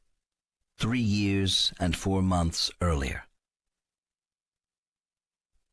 9-year-old Crispin in his sister's empty closet is pierced by a sharp fear. Not fear for himself. Not yet. But for Mirabelle. Crispin, help me. He doesn't hear the voice again, but he remembers it clearly. Something is terribly wrong, and it can't be put right by one of Mr. Mordred's jokes, or by a kiss from Nanny Sayo. At the thought of Nanny, the intense flavor of lemon candy fills his mouth. An impossible flood of saliva forces him to swallow once, twice, 3 times, and still a string of spittle escapes, drools down his chin. He wipes it away with a sleeve of his pajamas.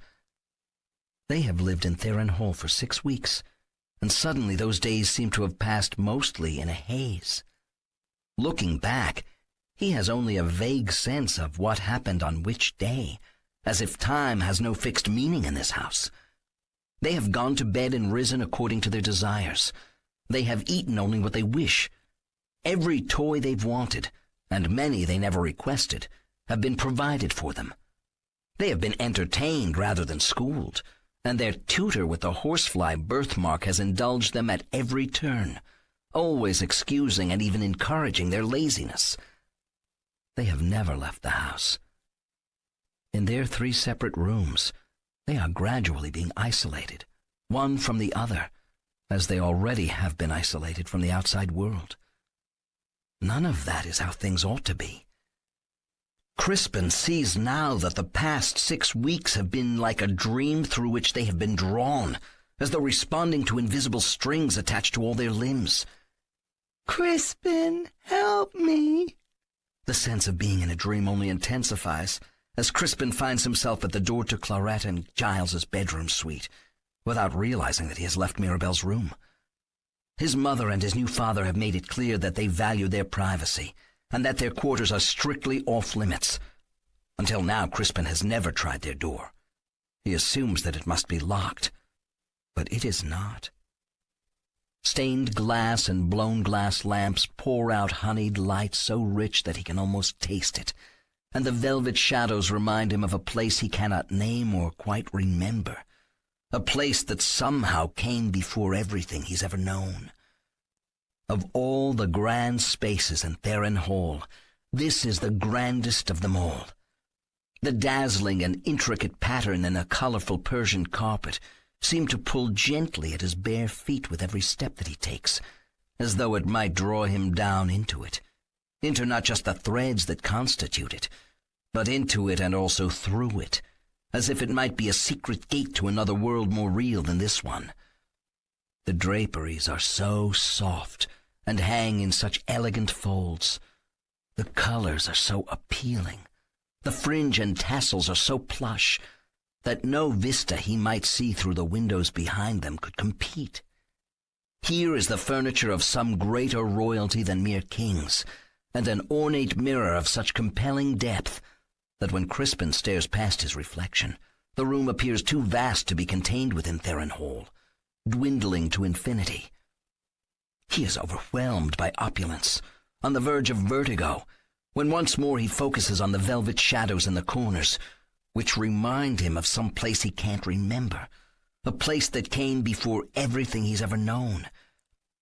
But this time some alien voice inside his head, with words he's never heard before yet understands, reveals to him that the perfection of these shadows are the darkness of his mother's womb, from which he was born.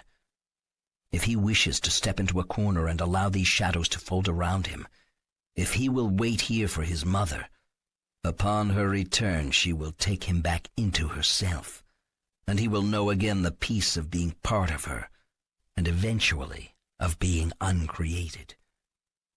His fear for Mirabelle erupts into terror, and the fear that he previously did not feel for himself at last squeezes his heart. He flees from his parents' bedroom suite with no sense of how he might find and help his sister. He sprints along the hallway to the north stairs and spirals down. By the time he reaches the ground floor, the thought driving him is that someone in the house will want to help him, that they are not all in league against him and his siblings. If not the chief butler, Minos, perhaps the junior butler, Ned. If neither of them, then maybe one of the housekeepers. Not Proserpina. Perhaps the head housekeeper, Mrs. Frigg. Someone will want to help him. One of those who always has a smile for him, who treats him with respect. Not until weeks later does it occur to Crispin that in his mad search for a confidant and defender, he never thinks to leave the house and seek help from someone in the street, perhaps even from a policeman. He seems almost to be under a spell that prevents him from considering the world beyond Theron Hall. Gasping for breath, frantic, he can find no one on the ground floor. Not in any of the public rooms, not in the kitchen. No one seems to be at work. Yet the rooms in the servants' wing are all deserted, the doors standing open as if everyone on the staff left together in response to some urgent call or alarm. Intuition pulls him to the south stairs and down the winding treads to the basement, clutching at the decorative bronze railing for support. The door at the bottom of the stairs won't open. In the vast basement is a room with a steel door that's always locked. He has previously been told that it is a fireproof vault in which are stored irreplaceable heirlooms of great value. But never before has the main door to the rest of the basement been locked. He tries the lever handle again, with no success. Beyond the door, from a distance, muffled voices rise and fall in time with one another, chanting. Crispin isn't able to make out the words, but the rhythm is ominous. Although the voices are those of adults, as he presses his body against the door in an attempt to force it open, Crispin whispers, "Mirabelle." Another door lies at the bottom of the north stairs, a second entrance to the basement. Perhaps that will not be locked, and the elevator serves all floors. When Crispin turns to climb the stairs, the cook, Meripin, is immediately behind him. Meripin wears a long black silk bathrobe and holds a stainless steel thermos bottle, the top of which he has unscrewed. 9. The 3rd of December, 3 years and 4 months later. In the largely dark 4th-floor restaurant at the top of the department store, Crispin and the girls sit in a booth, facing each other by candlelight. Before his arrival, she made chicken breast sandwiches with provolone cheese, aioli, and watercress. With the sandwiches, she serves potato chips and little pickles that she calls cornichons. She is 16, but appears to be at least 18. She works at looking older. During the past few years, Crispin has spoken to so few people that he wouldn't be surprised if he lost the will or even the ability to speak to anyone. But he is comfortable with this girl. "Hey, boy," she says. "Hey, you been okay?" "I get along." "They looking for you?" "Always will be." "Your dog's still sweet." Harley was lying under the table on her feet. "He smells good, too," she says. "We get pretty regular baths, one way or another." "He find you any money lately?" "He led me to this parking garage one night." "Old Harley looking for some wheels?" "He wanted to bed down there. I found out why." "Is there usually money in parking garages?" "There was this time. 3 in the morning, some guys meet to trade something." "We can figure out what." "They don't know me and Harley are there." "Which is why you're still here." "They get into an argument. Bullets fly." "A few. Must be a cop in the area. Suddenly there's a siren." "So they split?" "They split so fast they're peeling rubber, and they don't stop to pick up all they spilled when the shooting started." "Some of which was money," she guesses. "Enough was." She sighs. It's always nice and quiet here in Broderick's. Her birth name is Daisy Jean Sims. Now she is known to the world as Amity Onawa. 2 years before, her hair was long and blonde, eyes sapphire blue. Her eyes are still blue, but her hair is short and black. In a more ordinary time, she had a father, a mother, and a younger brother named Michael. One night they were all murdered in their beds. On the night, the baby-faced murderer spares only her. Without her knowledge, he has for some time been watching her from afar. Vestimented with her family's blood, he switches on her bedside lamp and wakes her with the eerily tender request that she put on a dress that he has purchased just for her. A modest dress with a Peter Pan collar and a mid-calf skirt. Also a pair of white ankle socks, saddle shoes, and a lace mantilla. She understands without being told that he wants her to wear these things so that he can tear them off her. Shaking as much with grief as with terror, she does as he asks, which includes changing in her small walk-in closet to ensure that the thrill of anticipation will not be diminished for him by seeing her naked before the moment that he violently disrobes her. Because she is a handy girl who mends her own clothes, she keeps sewing supplies in a closet drawer. When she presents herself attired as he desires, she surprises him with a pair of scissors. The wound she inflicts is far from fatal, but he staggers and falls, giving her a chance to run. Dressed as if for church, followed by a sock hop, she escapes, aware that he's getting to his feet and cursing. If not for what happens when she's holding the scissors with the blades sunk in the killer, she would scream into the night and seek help from neighbors. But in that instant when she and the psychopath are linked by blood and steel, she has a flash vision of herself perhaps a year older, in a house that belongs to her aunt and uncle, both of them on the floor, their faces disarranged by bullets. She sees herself, too, on her knees in that carnage, begging for her life as this same lunatic presents her with a fresh costume that he wants her to wear. Mind, heart, and soul, she knows that this premonition is true, that the police will not catch him, that continuing to be Daisy Jean Sims will be the death of her and the death of still more people whom she loves. Racing down the front porch steps, the mantilla flying off her head, she does the last thing the killer will expect. Runs not away from the house, but instead around it. Occasionally her father sits on the back porch to have a beer before bed.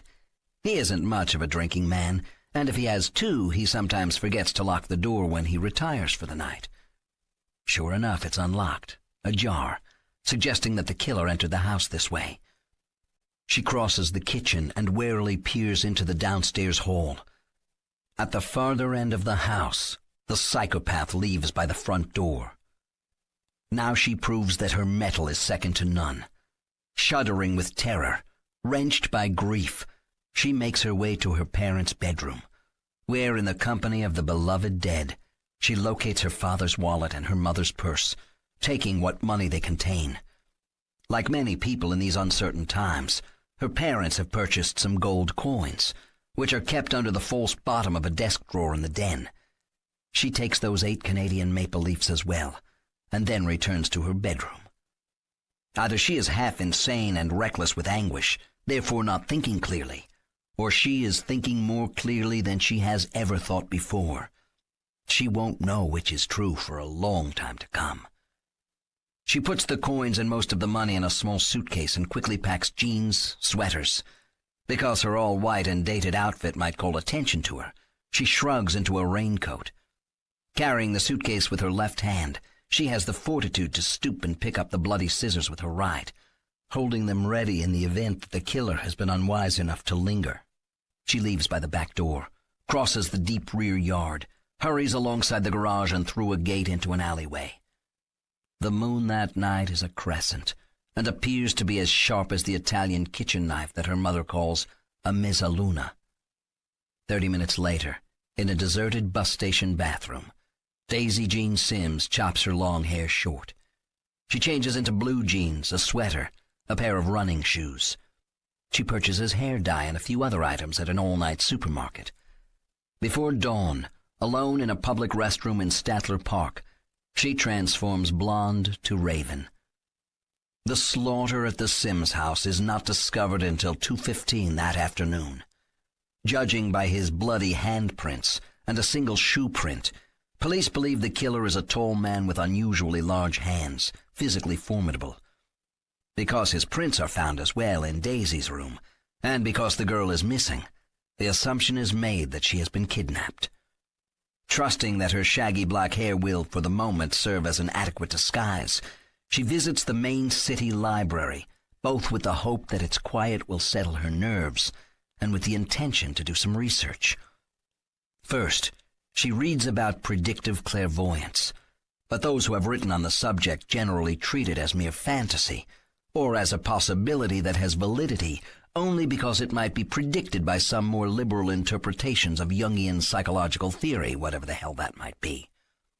There's a third group that writes with gosh wow enthusiasm that seems to be a cheesy attempt to sell books to the gullible. She knows that what she foresaw when she plunged the scissors into the killer was neither a fantasy nor a Jungian whatever. It was the most intense and truest experience of her life. If she lives as Daisy Jean Sims, she will be found, she will be killed, and people she loves will die with her. After putting aside the books on clairvoyance, she researches names, the history and the meaning of them. Without being able to explain to herself why, she believes that she must choose her new name with care, that the right name will make her safe, that the wrong name will leave her vulnerable. By the time the library closes, she decides to rename herself Amity Onawa. Amity, from the Latin amicitia, means friendship. Onawa, a North American Indian word, means wide-awake girl. In her new and terrible loneliness, the name Amity, friendship, speaks to what she hopes to give and receive. And after the hideous experiences of the night just past, she seems to have come out of a lifelong half-sleep. She is now as wide awake as any girl has ever been, wide awake to the fact that the world is more dangerous and far stranger than she had previously realized. She is 1 month past her 14th birthday. She has not yet wept for her parents or her brother. Those tears will not come for another 3 weeks, and then they will be a flood.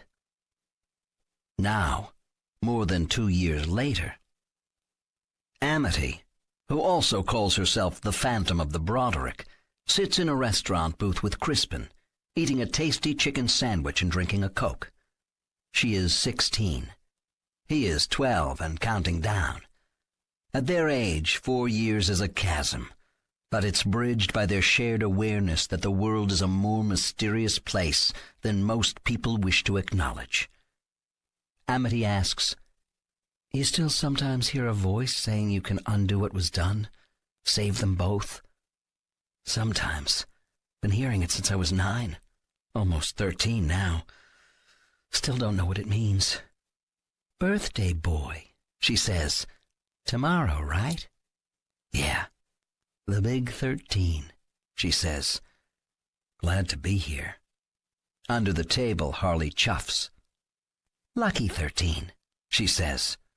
Crispin nods. "It better be."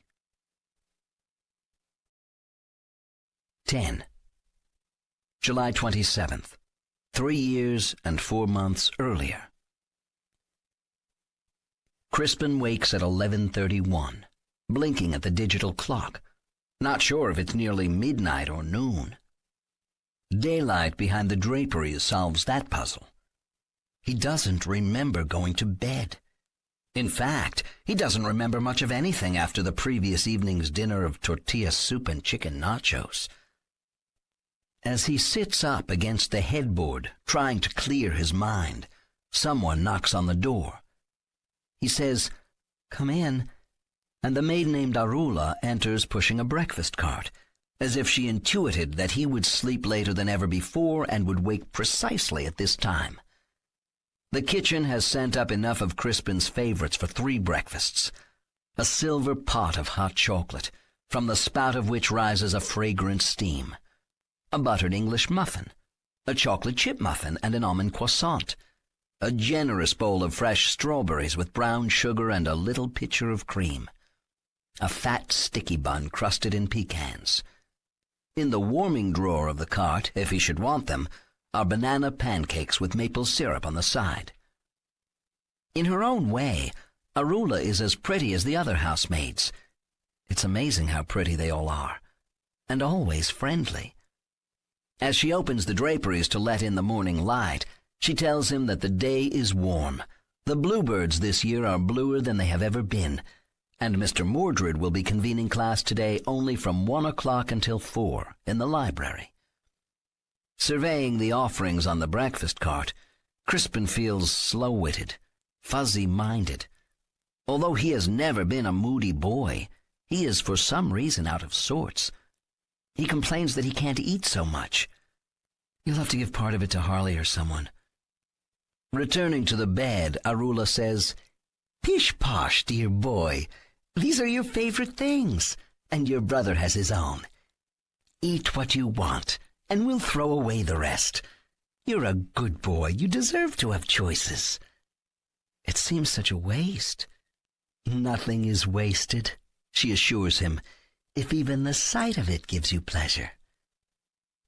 This is a different cart than usual. There is no bed tray.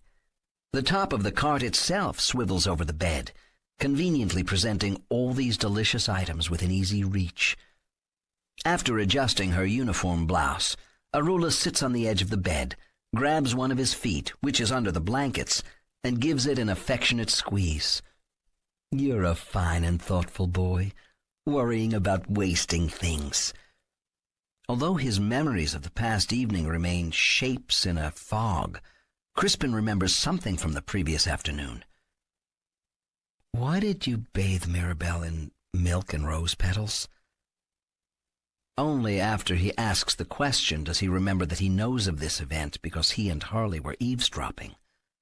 Arula neither frowns nor pauses in surprise, but answers as if no one keeps secrets in Theron Hall. "In the very, very best European families, there are traditional beauty regimens that girls as young as 6 are expected to follow." "We're not European," Crispin mutters. "You're Crispin Gregorio now, and you certainly are European, at least by marriage. Remember, the family lives only occasionally in Theron Hall and has houses all over the world. Your mother wants to be sure you assimilate well and know how to live in any country in which you find yourself." "I don't want to take a bath in milk and roses." Arula laughs sweetly and squeezes his foot again. "And you won't. That's just for girls, you silly thing." Nibbling grudgingly on a croissant, Crispin says, "I'll bet girls don't like it either."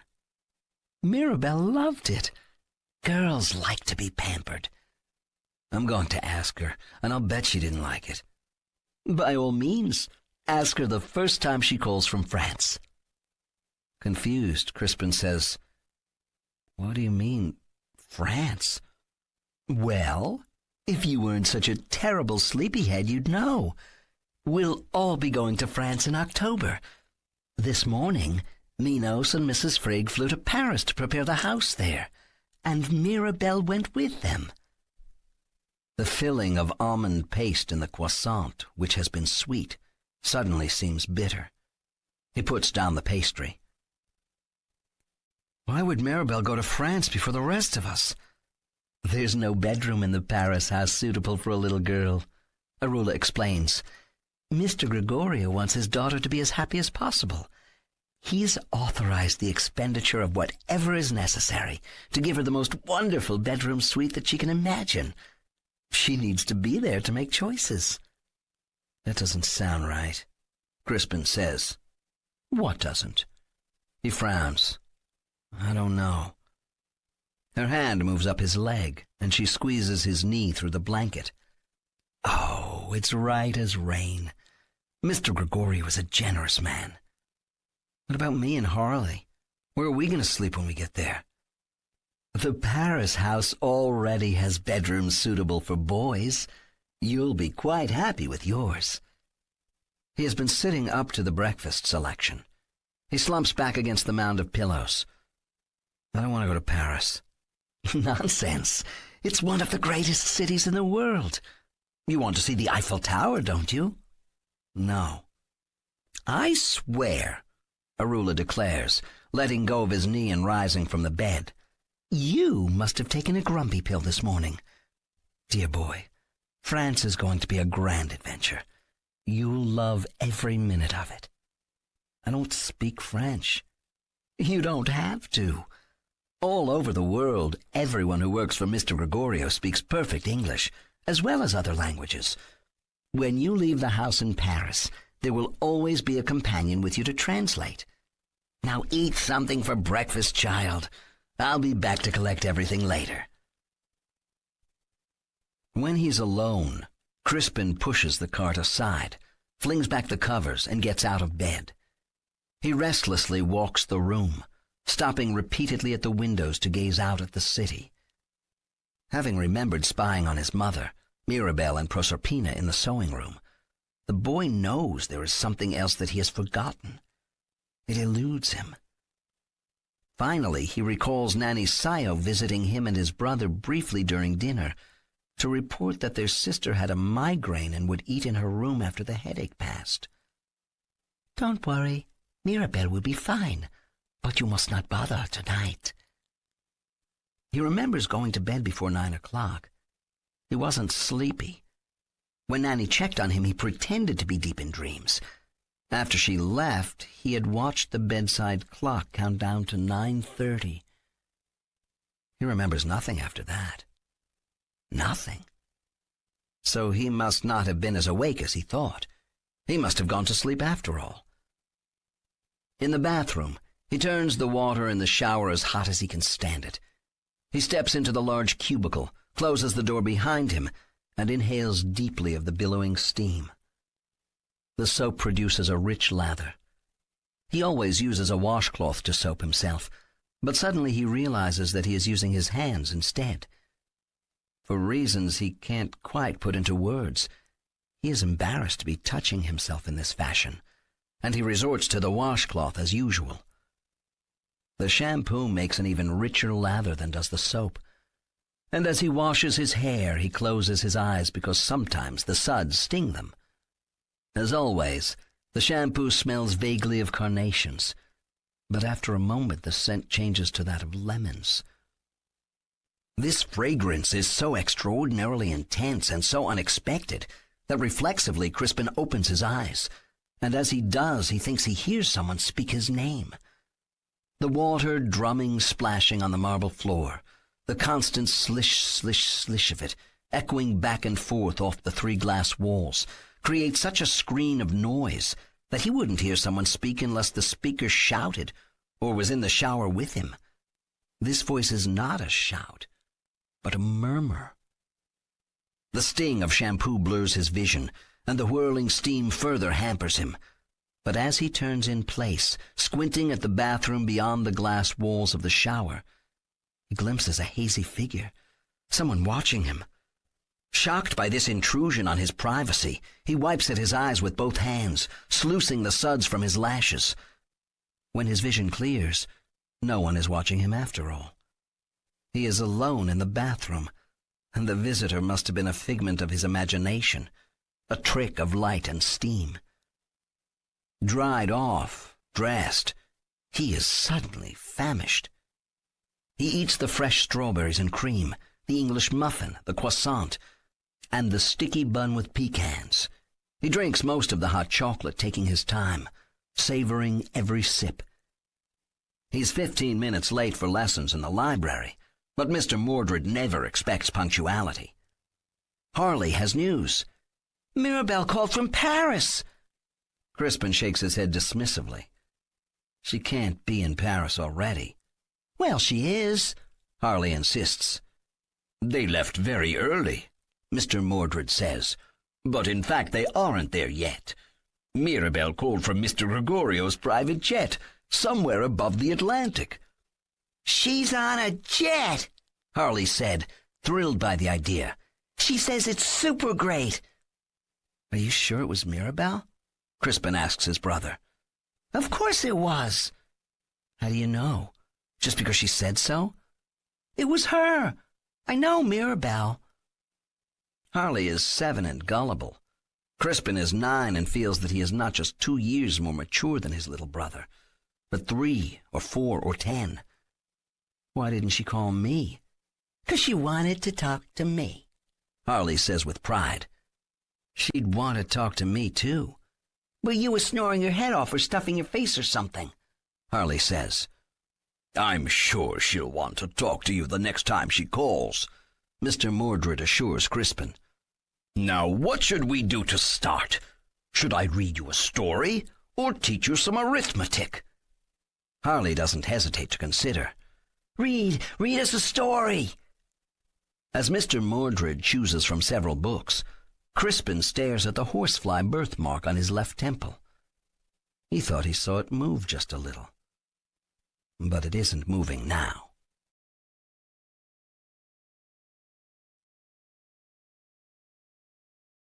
"11. Over dinner, December 3rd, the eve of Crispin's 13th birthday. Amity Onawa, formerly Daisy Jean Sims, also the Phantom of Broderick's, has put a plate of little tea cakes on the table for dessert. They are flavorful but not too rich. The dog begs, receives half a cake, and lies down to sleep. With her black hair, compelling blue eyes, and knowing attitude, the girl looks like a gypsy about to read someone's fortune by the glimmering candlelight. So, Crispin Gregorio. That's not my name. Crispin Hazlitt. That's the name my mother used. And you never did? I did, but not now. Why not? I never knew any man named Hazlitt. So it's what, just Crispin? That's right. Travel light, huh? One name's enough. So, Crispin, what do you want for your birthday dinner tomorrow night? Whatever, I don't care. Got a walk-in refrigerator full of stuff. And for Christmas, they have an entire special department of delicacies down on the 2nd floor. Anything, it doesn't matter. Everything matters. She disagrees. He shrugs. Cocking her head, Amity asks, Still got your deck of cards? Same deck. He confirms, bought the night me and Harley met. You still do with it what you used to do? That's all it's for. Did you turn up the 4 6s yet, one after the other? Not yet. She shakes her head. You're a strange one, boy. Smiling, he says, Not just me. With the small bankroll and the 8 gold coins that she had when she fled from that house of murder, Amity lived many months on the streets. She dressed tough, acted tough, and over time she became tough. In that year she learns many things, one of which is how to fabricate a life. Any kind of dope is available, and fake but high-quality ID is no more difficult to score than pot or coke. She has no interest in drugs, but she is determined to make Amity Onawa as real as Daisy Jean Sims once was. In time, the police conclude that the missing Daisy must be dead, and she is dead to Amity as well. Dwelling on memories of her former life is too painful to endure, and dangerous. Her psychic moment with the scissors sometimes recurs in dreams, and she remains convinced that any contact with relatives or even old friends will be the death of her and them. After 6 months of sleeping in a bedroll, in parks, in church basements, under bridges, she uses a bogus but convincing driver's license and social security card to rent a tiny studio apartment with a half kitchen and a minuscule bath. She needs to shower every day and to wear fresh clothes if she is to find a job and keep it. In the current topsy-turvy world, jobs are scarce, and if you know how to game the system, the dole pays better than work. Most street types she's met are grifters, and their favorite mark is one program or another of the Department of Health and Human Services, from which they finesse more than a single income stream. Amity, however, is a wide-awake girl. She knows that dependency is another word for slavery. Besides, in the long run, counting on Uncle Sam to see you through is like expecting to find sure footing across a sea of quicksand. On her first job, she spends 3 hours a day cleaning and chopping vegetables in a joint serving pretty good Mediterranean food, followed by 3 hours of bussing lunch hour tables. Soon she is promoted. She makes and plates salads and performs a host of other culinary chores. When she applies for an opening at Eleanor's in Broderick's department store, she is hired at once. She is only 15, but her ID says that she's 6 months short of her 18th birthday. After her time on the streets, she has an air of been there, and she can look anyone in the eye longer than they can meet her stare. In time, she comes to see that Broderick's potentially offers more than a job. It can be also a home, and more than a home, a haven. Each employee has a personal locker with a combination dial in either the men's or women's change room on the ground floor. Here she keeps her purse and, in cold and inclement weather, her coat, scarf, gloves, rubber boots. Many keep their bag lunches in their lockers, but as a benefit of being on the staff of Eleanor's, Amity receives her lunch free in the kitchen at the end of the noon rush. Over several days, Amity brings a complete array of toiletries to stash in her locker. A hairdryer, a few t-shirts and sweaters, 2 pairs of jeans, socks, underwear. She keeps everything folded and out of sight in a couple of carry-alls, so that when she opens her locker in front of others, it doesn't look like a closet. Each day, at the end of her shift, she appears to leave, but she in fact deceives. She knows scores of places in this immense building where she can hide until Broderick's closes for the night, and the last departing guard has set the perimeter alarm. The first arriving employees, stockroom guys, guards, cleaning crew, and some front office types, clock in at 7:30 a.m. to prepare for a 10 o'clock opening. But for the 10 previous hours, Amity has the department store to herself. 10 hours of blissful solitude and security. On Sundays and holidays, of course, this magnificent temple to disposable income is hers alone all day and night. As the phantom of Broderick's, by night lights on the ground floor and by flashlight on the upper 3, she can shop for hours if she wishes, try on fancy dresses and other clothes that she will never wear in the world outside, and indulge whatever fantasies this vast realm of merchandise encourages. In the general manager's office on the 4th floor, there is a private bathroom in which she can shower. If she wipes it down with a squeegee afterward, the stall is dry only 3 hours later, and no one can know that she used it. The restaurant kitchen is windowless, so she can turn the lights on there to cook her meals. She usually eats at the desk in the chef-manager's office while reading a book. Reading is her favorite pastime, as it was for Daisy Jean Sims. In certain fiction, she perceives truths that she rarely finds in nonfiction.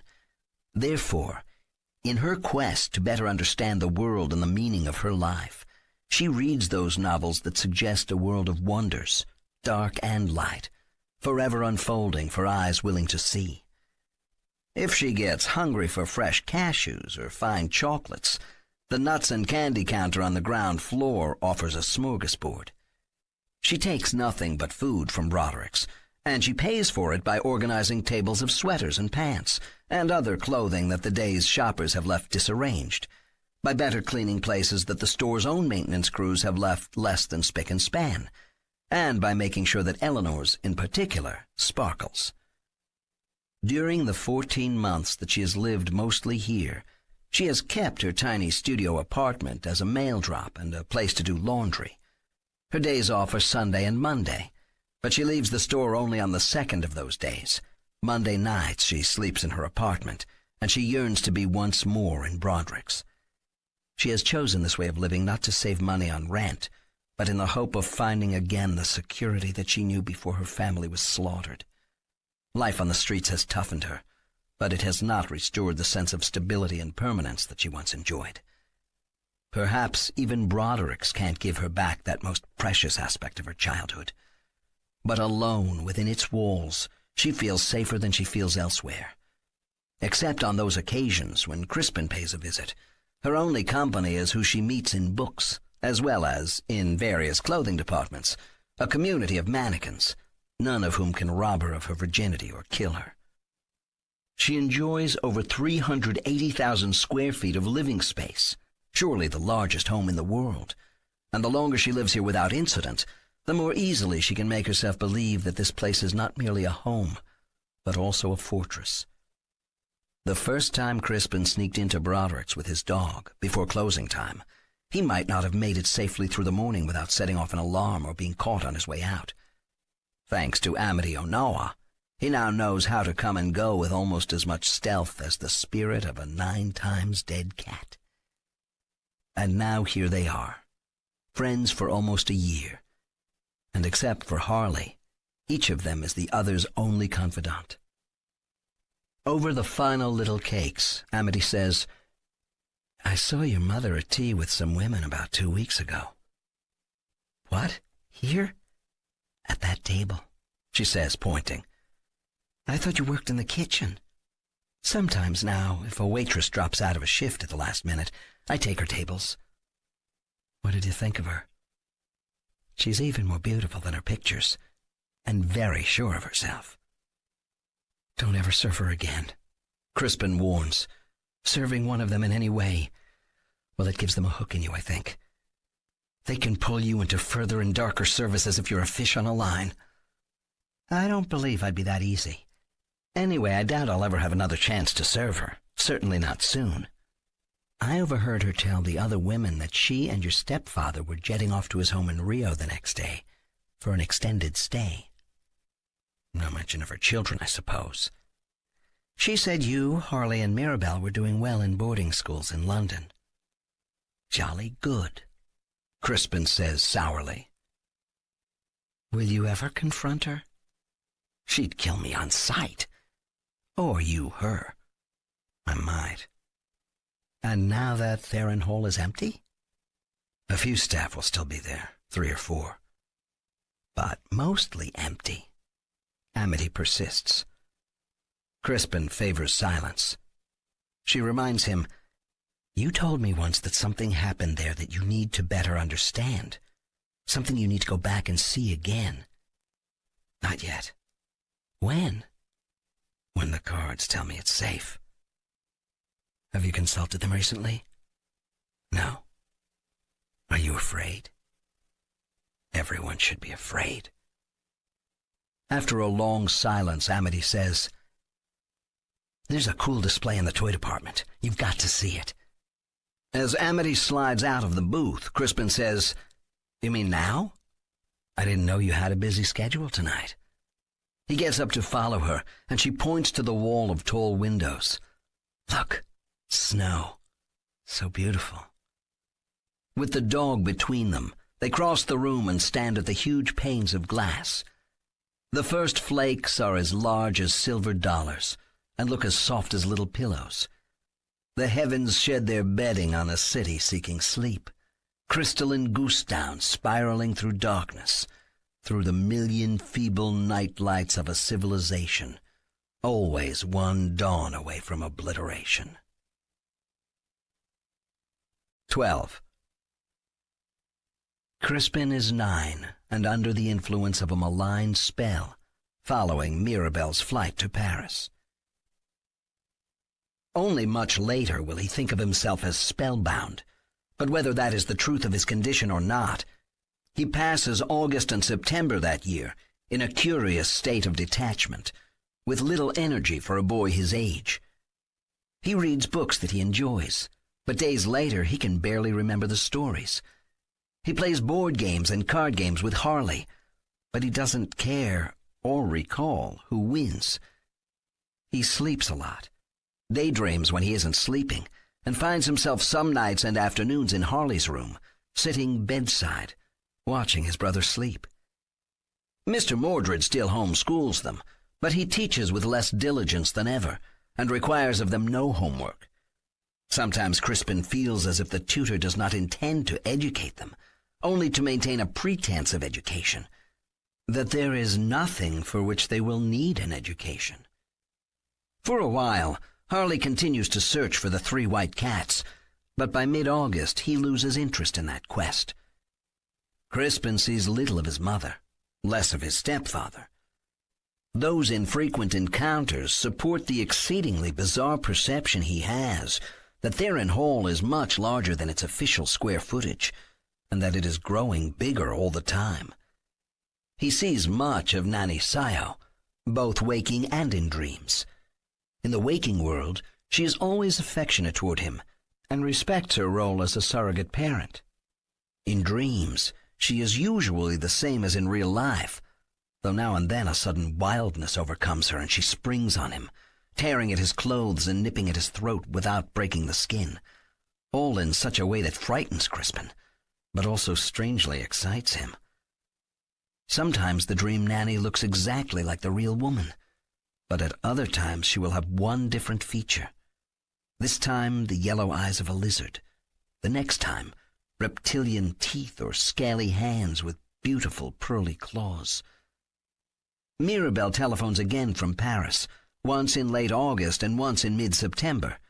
She speaks with her mother, with Harley, with Nanny Sayo, and even with Mr. Mordred. The first time that she calls, Crispin is sleeping late, and no one thinks to wake him. On the second occasion, he is in bed with the mysterious fever that never lasts more than a day, but that comes upon him every few weeks. When eventually he flees Theron Hall, he will marvel that so many clues to the truth of that place and its denizens were offered to him without triggering his suspicion, let alone his alarm. If he was spell-cast, it must have been a spell disabling his ability to make even obvious connections, to reason from evidence, and to hold in memory proofs of the conspiracy in the web of which he was caught. 2 days after Mirabelle disappears, Crispin comes out of the miniature room and sees the matriarch, Jardina, crossing from the elevator to the door of her suite. She seems to be unaware of him, but he is struck by 2 things about her. First, although she still wears one of her long, dark dresses, she moves quickly and gracefully. Gone is the hesitant shuffle of an arthritic old woman. Second, if her face was a withered apple before, it looks now, in the glimpse of it that he has, like a fresher fruit, the face of a woman 50 years old instead of 100. Weeks later, near the end of August, as Crispin is staring out a window, daydreaming, a limousine pulls up to the front door of the house. The chauffeur assists from the car a pretty woman of perhaps 35, wearing a tailored dark suit that flatters her figure. She oversees the unloading of many shopping bags and parcels from the trunk of the vehicle. The junior butler, Ned, appears and hurries down the front steps to help the overburdened driver. As the woman precedes them up the steps to the front door, Crispin is struck by her resemblance to the young Jardina, of whom framed photographs can be seen on the piano in the music room and elsewhere in the house. If some grandchild or grandniece of Jardina's has come to visit, Crispin is not told about her, and he never sees her again until a night in late September. That he does not reach a disturbing conclusion about those 2 encounters is perhaps understandable. Less explicable, however, is how he could chance upon his mother kissing one of the housemaids, Proserpina, and fail to be thereafter deeply troubled by it, or even to remember the incident except now and then just before falling asleep at night. Wandering the house one afternoon, not seeking 3 white cats, but in the grip of his peculiar conviction that Theron Hall has grown and is still growing, mentally vague and half-inclined to lie down and take yet another nap, Crispin opens the door to the sewing room and finds them in a clinch. Proserpina stands with her back against a wall, and Clarette presses hard against her, grinding her hips, their mouths locked. They are breathing as if something has excited them, and their hair is disarranged. Clarette's blouse hangs half unbuttoned, and the housemaid's hand squirms inside as if searching for something. They are at once aware of the intrusion, but they are not in the least embarrassed to be discovered kissing. They smile at him, and his mother says, "Did you want something, Crispy?" "No, nothing," he says, and at once retreats, closing the door behind him. He hears a burst of laughter, both of them amused. Mortified, as if he is the one caught in some transgression, he means to flee, but instead he leans against the door listening.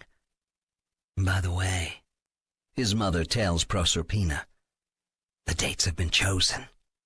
September 29th, the Feast of the Archangels, and then October 4th. "The Feast of St. Francis of Assisi," Proserpina says. "Good. One close after the other. I'm tired of this city." "Who isn't?" his mother says. "But I'm not tired of you." Crispin thinks they are kissing again, and he hurries away to the library. He spends some time wandering the stacks, looking for a book to read. If he remembers what he interrupted in the sewing room, he has pressed it from his mind for the moment, as if between there and here he encountered a hypnotist who commanded him to avoid all thoughts of women kissing. He believes that he is seeking an entertaining novel, one of high adventure, but the book he finds is in fact the one for which he is looking, A Year of Saints. He sits in a wing-back armchair and pages through to September 29th. The Feast of the Archangels includes St. Michael, St. Gabriel, and St. Raphael. The three are depicted in a painting and seem more fanciful than anything in a boy's adventure story. He pages forward to October 4th, the Feast of St. Francis, who is shown feeding birds and adored by various animals. Crispin reads 3 paragraphs about this saint, learning nothing, except that any feast honoring the man probably doesn't include meat. He doesn't consciously turn to July 26th, the night of Mirabelle's migraine and the eve of her departure for Paris. He stares at the 2-page spread for a while before he realizes what he has done. This day in July is the memorial of St. Anne and St. Joachim, the parents of the Virgin Mary. He reads about them but is only further mystified. 2 nights later, he dreams of Nanny Sayo and Harley. The two are on Harley's bed. The boy wears pajamas. Nanny is in pajamas and a red silk robe. She's teasing Harley, tickling him, and he's giggling with delight. "My little piglet," she says. "My little piggy piglet." And between his giggles, Harley oinks and snorts. She tickles him mercilessly until he says, "Stop, stop, stop!" But then at once he adds, "Don't stop." She tickles him to exhaustion, until gasping he declares, "I love you, Nanny. I love you so much," as if this is a confession that she has been demanding from first giggle to last. Upon hearing the boy's admission of devotion, she says, "Sleep the sleep." And Harley at once collapses backward onto his pillows, out cold. For a moment, Crispin thinks his brother is feigning sleep, but it is no act. To the boy who can no longer hear her, Nanny Sayo says, "Piglet," but this time with no affection, in a voice that chills Crispin. In the dream, he had opened the door to Harley's bedroom without Nanny being aware that he was at her back. Now he closes it softly. As September unravels toward October, Crispin once in a while remembers this little nightmare, and sometimes he thinks that it was a scene from real life before he dreamed it, that he actually chanced upon Nanny tickling Harley.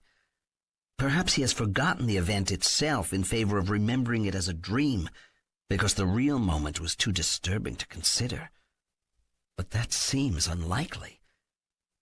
Day by day he spends more time alone, in part because Harley has concocted a silly fantasy about little people who live in the house and who are as elusive as the cats. In fact, the white felines have now become little cats to Harley, though he never previously said that they were small. Inevitably, a 7-year-old kid can from time to time be an annoyance to an older brother, and this is one of those times. On September 29th, the Feast of the Archangels, more than 2 months after Mirabelle went off to France with the butler Minos and Mrs. Frigg, Crispin thrusts up in bed with a cry of terror. But his nightmare, whatever its nature, dissolves from memory as he blinks himself awake. During the morning, hour by hour, his sense of dread grows. He feels that having awakened from the dream, he is nevertheless in some sense still asleep, and that he must now rouse himself from a waking dream in which he has indulged too long. He eats breakfast and lunch, but the food has little taste. He tries to read, but the story bores him. He finds himself in the sewing room, staring at the place where he discovered his mother and Proserpina kissing. He does not know how he got here. He stands at a library window, watching the traffic on Shadow Street. When his legs begin to ache and he consults his wristwatch, he is surprised to discover that he has been standing there for more than an hour, as if in a trance. Everyone he encounters on the household staff seems to look at him with barely suppressed amusement, and he becomes convinced that they are whispering about him behind his back. Shortly before 3 o'clock, a still, small voice inside him speaks of the miniature room. He realizes that this voice has been whispering to him all morning, but he has rejected its guidance. Overcome by the conviction that he should be the best sneak that he knows how to be, that he must not let anyone know where to find him, he first loses himself from all the servants, and then, certain that he is unobserved, he makes his way to the 3rd floor by the least used staircase. The immense scale model of Theron Hall looms over him. Never before has this exquisitely wrought miniature seemed ominous, but now it threatens as any haunted house in any horror movie ever made. He half expects storm clouds to form under the ceiling and thunder to roar from wall to wall.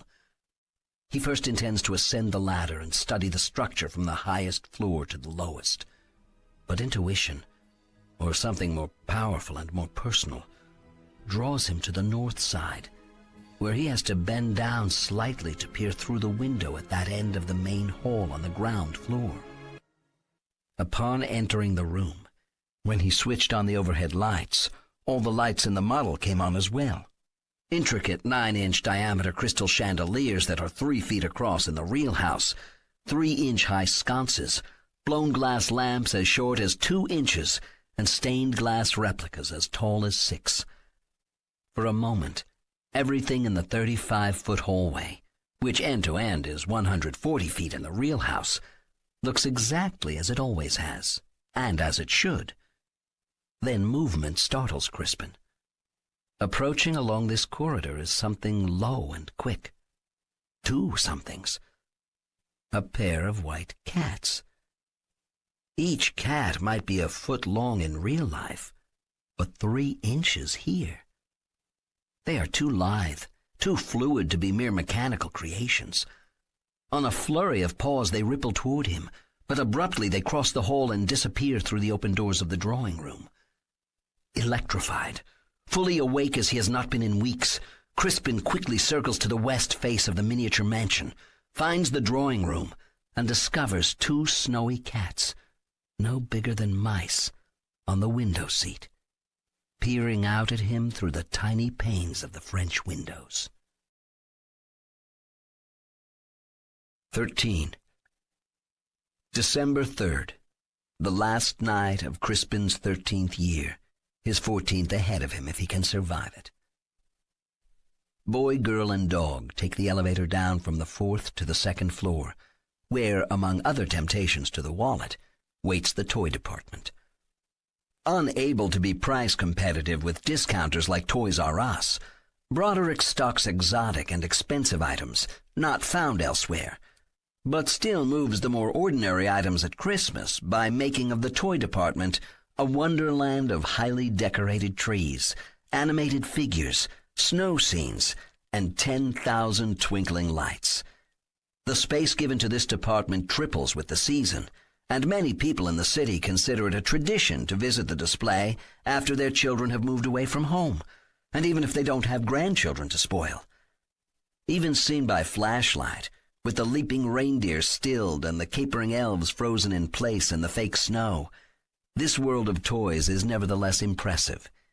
This year, the marvel at the center of the department, the thing that Amity has brought him here to see, is a scale model of the department store. Broderick's has commissioned nothing so ambitious as a quarter-scale rendition. Instead, it is 48th scale, 1/4 of an inch to 1 foot in the real structure. Nevertheless, the model proves to be sufficiently immense to delight children and adults as well. Crispin is a child, Amity an adolescent, both of them adults by virtue of their suffering, and they are charmed.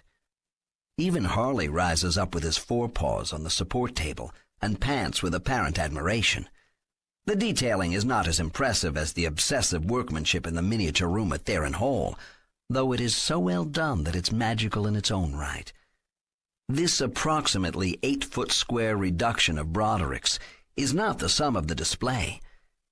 Instead of a glass globe, it stands within a thick plexiglass case that is filled with a mixture of water and something else, Amity knows not what. She does know where to find the switch that operates it, however, and when the tank lights, it also fills with falling snow that settles slowly through the fluid before being recycled to the top by a pump. As the night now casts snow down upon the true Broderick's, so snow falls upon the model, and the real and the fantastical are one. They are always one, of course, but seldom so obviously as here and now, when the model maker's creation and the creation of which the model makers are themselves a part are synchronized to suggest inescapably and powerfully that the world is potentially a place of harmony, if only harmony is wanted and sought. They stand in silence a while, and then Amity says, "Seems to be a sign, don't you think?" Crispin doesn't reply. The store has never done this before. He keeps his silence. The 3 cats you saw in that other miniature may still be there. 2 cats. It was my brother who said he saw 3, but in the real house, not in the model. Anyway, they fled from the window seat as I looked in at them. I never saw those cats again. That was your last day in Theron Hall. You never had a chance to see them again. I didn't understand what they were. I probably never will. They're unfinished business, Amity says. Snow falls, and snow falls. The store has never done this before, she reminds him.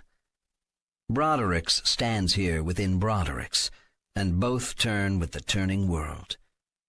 We'll have a birthday dinner tomorrow, Amity says, and then we'll consult your cards. I don't know. You do know. You could have left this city long ago, gone far, someplace they'd never look for you. I think their kind is everywhere. No place to hide. Whether that's true or not, you've stayed in this city because something calls you back to that house. Something that wants me dead. Maybe so. But something else, too. What would that be? He wonders. I don't know. But you do. Deep down you know. Your heart knows what your mind can't quite comprehend. Snow falls, and snow falls. 14. 9-year-old Crispin on the afternoon of September 29th, the Feast of the Archangels. 2 minikin cats on a tiny window seat in small-scale Theron Hall react as one, bolting away from the giant boy who peers in at them. They scamper through the modeled drawing room, into the hallway, gone. He might have hurried window to window in search of them, but before he can do so, he remembers what happened on the night when Mirabelle disappeared. The sight of the cats is a purgative, flushing from him all delusion, all spells and enchantments. Everything he has forgotten, or has been made to forget, returns to him in a flood of memories. How he pretended to sleep when Nanny Sayo stood by his bed. How he sneaked into Mirabelle's room. The rose petals in the bathtub. The silver bowls. The missing toys. The empty closet. his sister's plea blooming like a shell burst in his mind. "Crispin, help me." His parents' bedroom so ornate that its richness and lush textures suffocated him. "Crispin, help me." Now his legs grow weak. He drops to his knees beside the scale model of Theron Hall. He recalls also hurrying through the mysteriously deserted house, the servants neither working nor in their rooms, no one to help him, the south stairs winding down to the locked basement door, the voices beyond, chanting. In memory, he turns to climb the stairs. Towering over him is Cook Merripin in a black silk robe, holding a thermos from which he has unscrewed the lid. This might be the same thermos in which Nanny Sayo left chicken noodle soup for the boy when he was ill. The cook slams Crispin back against the locked door. The boy cries out. The thermos tips, and a torrent of something warm and vile gushes out of the insulated bottle and into his mouth. It tastes like chicken soup, but rancid. The noodles slimy. Crispin chokes on it, tries to spew it back, but is forced to swallow. As his vision clouds and darkness spills through his mind, the last thing he sees is the hate-distorted face of Merripin, as the cook says, "Piglet." Having collapsed entirely on the floor of the miniature room, further weakened by the very recognition of his weakness in recent days, shamed by his gullibility, torn by guilt over his failure to help his sister, he weeps for a while, until his weeping begins to sound pitiable. Soon it is worse than pitiable, like the wretched complaint of a wounded and helpless animal. The whimpering boy he hears is a boy he doesn't want to be, a boy who is not the truest Crispin that he is capable of being. Shamed anew, but for different reasons, he gets to his hands and knees, and then to his feet, swaying but sure-footed. He has known since waking this morning that this is September 29th, the Feast of the Archangels. But with his new clarity of mind, he suddenly knows what the date portends. "Harley," he says, and when he speaks his brother's name, his tears seem to dry in an instant. At 3:37 the afternoon is waning, but there is still time. They are now two little bastards, piglets to some. If Crispin is worth anything, if he has the potential to be the boy he wants to be, then he will deny them their feast, disrupt their celebration, and leave Theron Hall with his brother unharmed. At all costs he must appear to be clueless, neither suspicious nor afraid. He hesitates in the miniature room until his legs are sturdy under him, and his hands have stopped trembling. Crispin descends to the second floor and proceeds directly to Harley's room. He is dismayed, but not surprised to find that his brother isn't there. The boy's toys have not disappeared. His picture books are here. His clothes have not been removed from his closet. Time remains to rescue him. In Harley's bathroom, perhaps a triple score of candles flicker in glass vessels. In the opposing mirrors, legions of flames burn in ranks receding to infinity. 2 silver bowls have been left on the floor. A film of water glistens in the bottom of the bathtub. No rose petals here. Instead, stuck to the enameled surface are a few kinds of sodden leaves, some of which might be basil, for that is what he smells. On July 26th, the celebration was held in the late hours of the evening, after 9:30. Most likely the same schedule will be followed this time, with perhaps 6 hours until that event. Harley is alive but being held somewhere. From his brother's room, Crispin dares to take the north stairs to the basement. At the bottom, the door is not locked. He opens it, steps into darkness, and switches on the hallway lights. For a long moment he stands listening to a silence deeper than any he has heard before, as though the basement is not part of the house, but is instead part of a ship drifting in deep space, far beyond the light of any sun, in a vacuum through which no sound can reach it. Fear creeps the chambers of his mind, but his duty to his lost sister and to his still living brother is a leash by which he brings the fear to heel. The corridor separates the front of the building from the back. Toward the front, the west, are 2 doors. The first opens to a 100-foot-long swimming pool, and the second serves the heating-cooling plant. Harley is in neither chamber. On the east side of the hallway are 2 doors.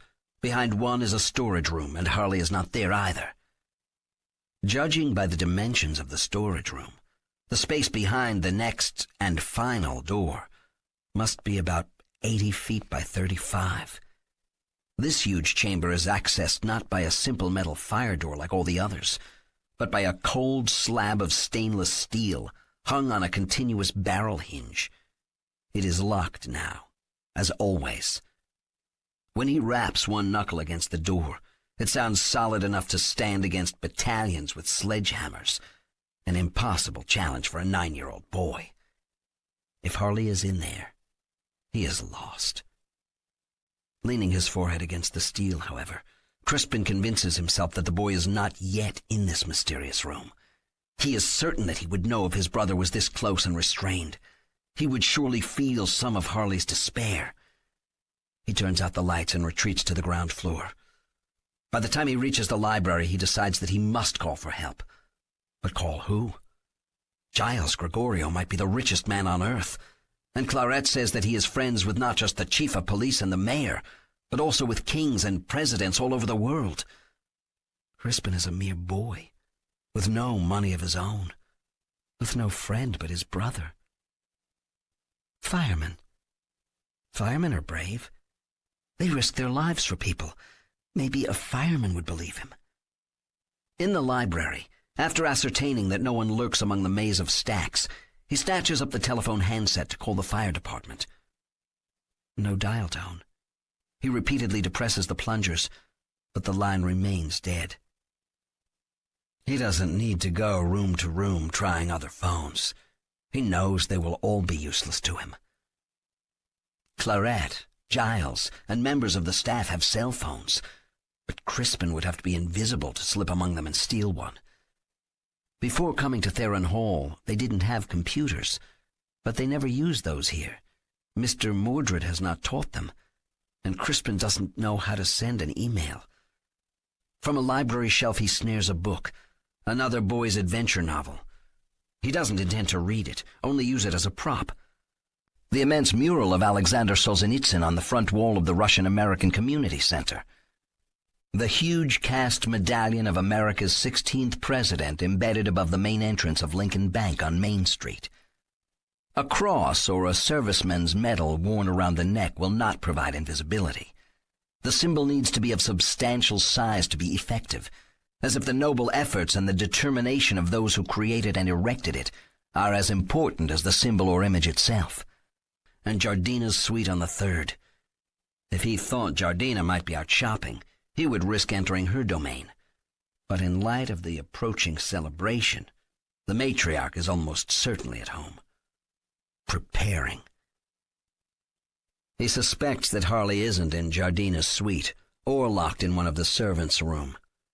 His perception in recent days that Theron Hall is bigger than it appears to be, that it's continuously growing larger, now serves as a basis for a new conviction that the house contains secret passageways and hidden rooms that he must somehow find if he is to rescue his brother.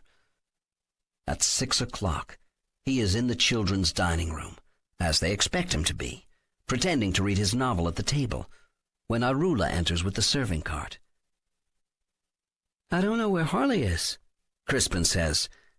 "Probably playing something somewhere. He's always losing track of time."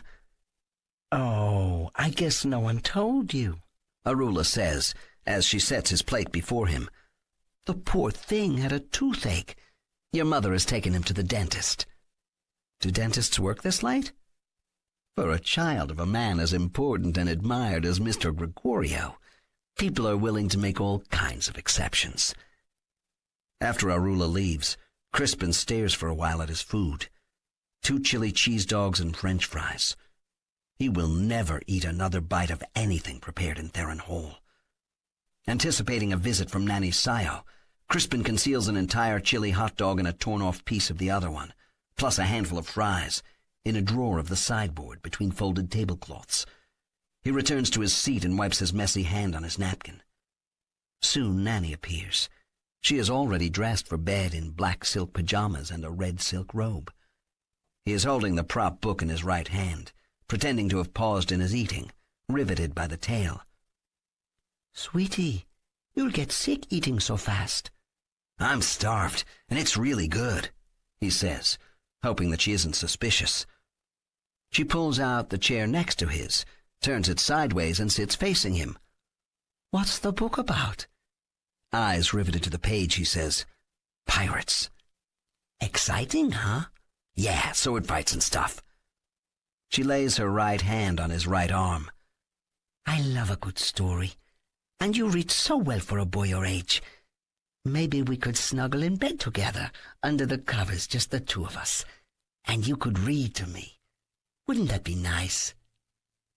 She has never been under the covers with him. He does not know if she means this, why she suggests it, what he should say. He meets her eyes, which are large and black and pretty. Her stare is so sharp that he half believes she can cut through any lie he tells and see the truth he's hiding. Nevertheless, he says, "That would be cool, but maybe you could read to me. I'm kind of sleepy." "Are you, sweetie?"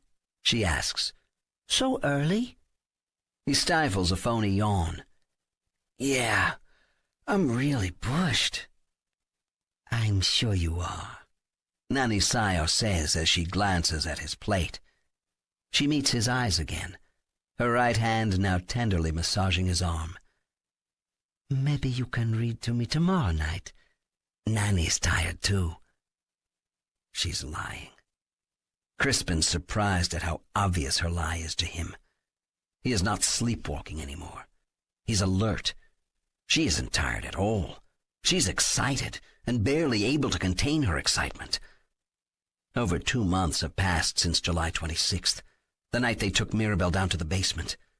They're eager to have Harley, and they think they will have Crispin too, in just 5 days, on the feast of St. Francis. Nanny Sayo scooches in her seat a little, perhaps not aware of what she's doing, like a small girl eager to leave the table. "Tomorrow night I'll read to you," Crispin says. "I'll read you to sleep." "That will be nice," Nanny says. "Won't that be nice?" "Sure, really nice."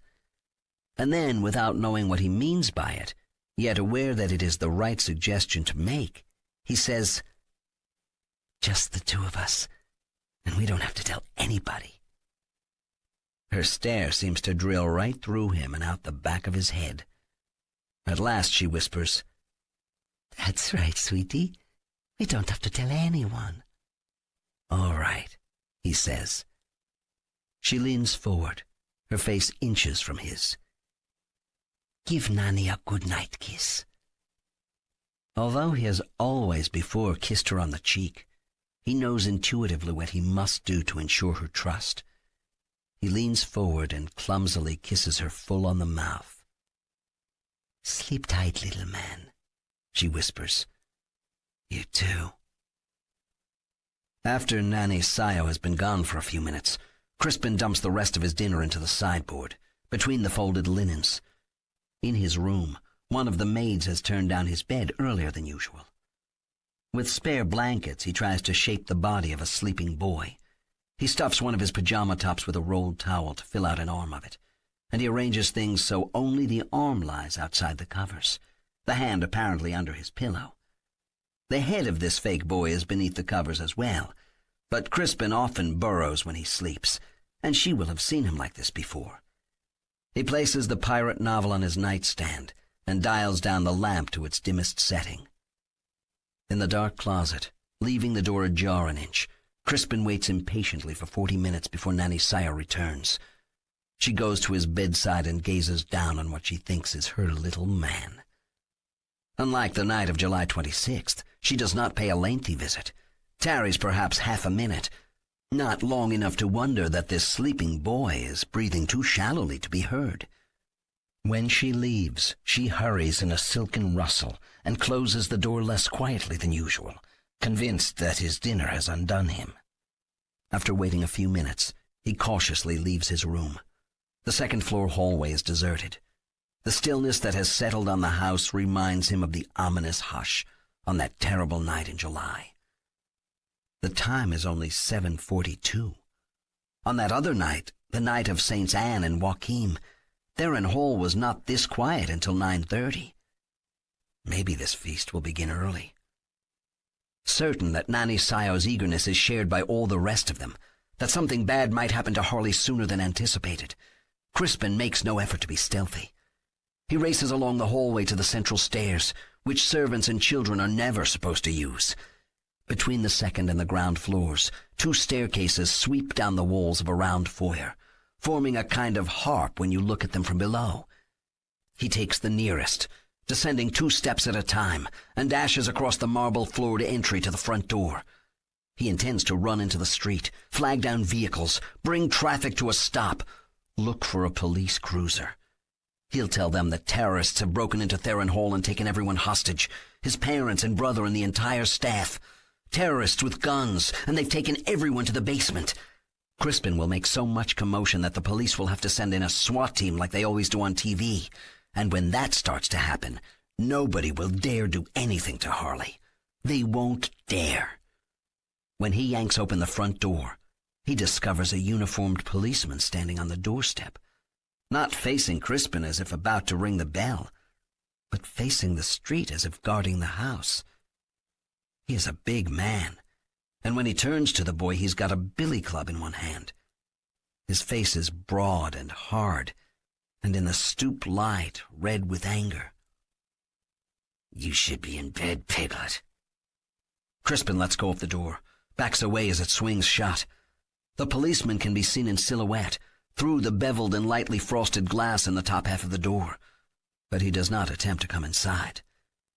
Crispin's heart is knocking hard against his breastbone, as if it wants to break out of him. He sprints through the house into the deserted kitchen. This should be a busy place right now, because dinner is always served to Clarette and Giles promptly at 8 o'clock. Nothing simmers on the stove, and the ovens are off. A cop stands also on the back doorstep. In fact, it seems to be the same officer, or his twin, facing the door this time, billy club in his right hand, wrapping it menacingly into the open palm of his left. "I have my assignment, Piglet. You'll find me at every door you open." 15. Sunday, the 4th of December, on the evening of Crispin's 13th birthday. Snow fell through the previous night and all morning, but in the afternoon the storm relented. They sit across from each other in the same booth in Eleanor's, though this time Harley lies on Amity's bench, his head in her lap. Dinner is done and the dog is dozing. She sings the birthday song softly, sweetly. It's corny, but he doesn't stop her. Her singing voice is lovely. After the song, she says, "Tell me again about the cards." "I told you the first time I was here. There's not much to it, really. I want to understand better." "There's no understanding it." "Try me." Her face is lovely in the candlelight. There is nothing of Nanny Sayo in this girl, and never could be. Nothing of Clarette, either, or of Proserpina. Crispin taps the deck which lies on the table, in its box. The shop sold magic tricks and games. The old man, the owner, said dogs were welcome. "This was the night of the day you first met the dog." "Yeah, I hadn't named him yet. After I bought the cards, me and Harley sneaked down to the shop's basement to stay the night." "The owner didn't know you were down there." "Nope, he closed us in when he closed the shop." "Why did you buy the cards?" "I don't know. It just seemed—" "What?" "Something I needed to do. That was my second day on the run, so the Feast of the Archangels, that was still so fresh with me. Middle of the night, I woke up from a bad dream about my brother. Woke up saying his name. That's when I named the dog Harley. When and why." The sleeping dog snores softly in Amity's lap. "That's when you opened the deck the first time," she presses, for she knows this story well. "We had a light down there in the storeroom. The cards were something to do, to take my mind off. Whatever. It was a brand new pack. I know it had to be new because I broke the seal, stripped off the cellophane. He opens the box now, removes the cards, but leaves them stacked face down. I shuffle them, he remembers. I don't know, maybe 5 or 6 times. I was 9. The only card game I could play was 500 Rummy, but I couldn't even do that because I didn't have anyone to play with but the dog. So you just dealt 2 hands face up so you could play against yourself. Stupid kid idea. Playing against yourself. Anyway, the first 4 cards I deal are the 6s. The memory still disturbs him, and he pauses. She can read him better than anyone has. She gives him time, but then nudges with 3 words. 4 moldy 6s.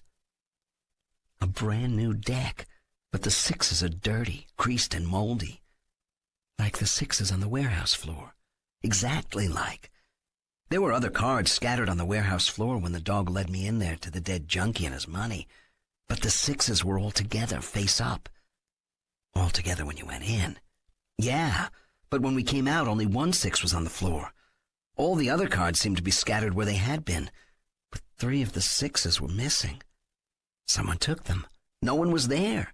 And who would want some moldy old cards? In the basement storeroom of the magic and game shop, he had sat staring at the filthy cards for a long time, afraid to touch them. What I finally did was go through the rest of the deck to make sure there wasn't a completely different set of 6s, clean ones. But there wasn't.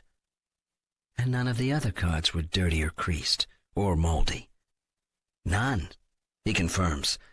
I just didn't want to touch those 4, like there was a curse on them or something. But Harley kept sniffing them and looking at me, so I decided if they didn't scare him, they shouldn't scare me. Harley sighs and shudders, still asleep but evidently dreaming of something that pleases him. I put the moldy 6s on top of the deck and reached for the box to stow them away. But Harley slaps one paw down hard on the box before I can pick it up. Good old Harley. He gives me this stare that seems to say, "What are you doing, boy? You're not done with this yet." The hairs were up on the back of your neck. They were, Crispin agrees, but in a kind of good way. I don't know what the dog wants me to do, so I shuffle several times and deal out 4 cards again. The 4 6s, but not the moldy ones. You might as well tell it since you know it so well. I'd love to tell it if I knew anyone to trust with the story, but I like to hear you tell it, with your editorial assistance. No charge, she says and grins. Her smile reminds him of Mirabelle's, and he loves her like a sister. I shuffle, deal, and right away turn up 4 6s, but not moldy now, as crisp and clean as all the other cards. I go through the deck looking for the damaged 6s, but there aren't any. Harley still has one paw on the card box. He does, and for maybe an hour I keep shuffling and dealing, trying to turn up 4 moldy 6s again, or even 4 clean new ones all in a row. But it doesn't happen. It doesn't. Crispin agrees. And then I hear myself say what I never thought to say. I mean, it all comes out of me like someone speaking through me. Harley, I say, when those 4 ugly ones come back up again in a row, if they ever do, it'll be time for us to go back to Theron Hall. So then he takes his paw off the box. He does. And you put the cards away. I do. Amity leans back in the booth and crosses her arms over her chest, hugging herself. Now comes the part I like best. Harley snorts, wakes, yawns, and sits up on the bench beside the phantom of Broderick's. 16. 9-year-old Crispin on the night of Archangels. Whether the policeman on the 2 doorsteps is one man, twins, or something else altogether, Crispin is not going to be able to get help from outside the house. Theron Hall seems deserted, and that means they are all in the basement, and his brother is down there with them. The feast, the celebration, whatever it is besides plain murder, will soon begin, or has begun. In his mind's eye clearly appears one of the paintings from the book titled A Year of Saints. The three archangels. Gabriel carries a lily, and Raphael leads a young man named Tobias on some journey. Michael is the most formidable of them, clad in armor and carrying a sword. From a rack of knives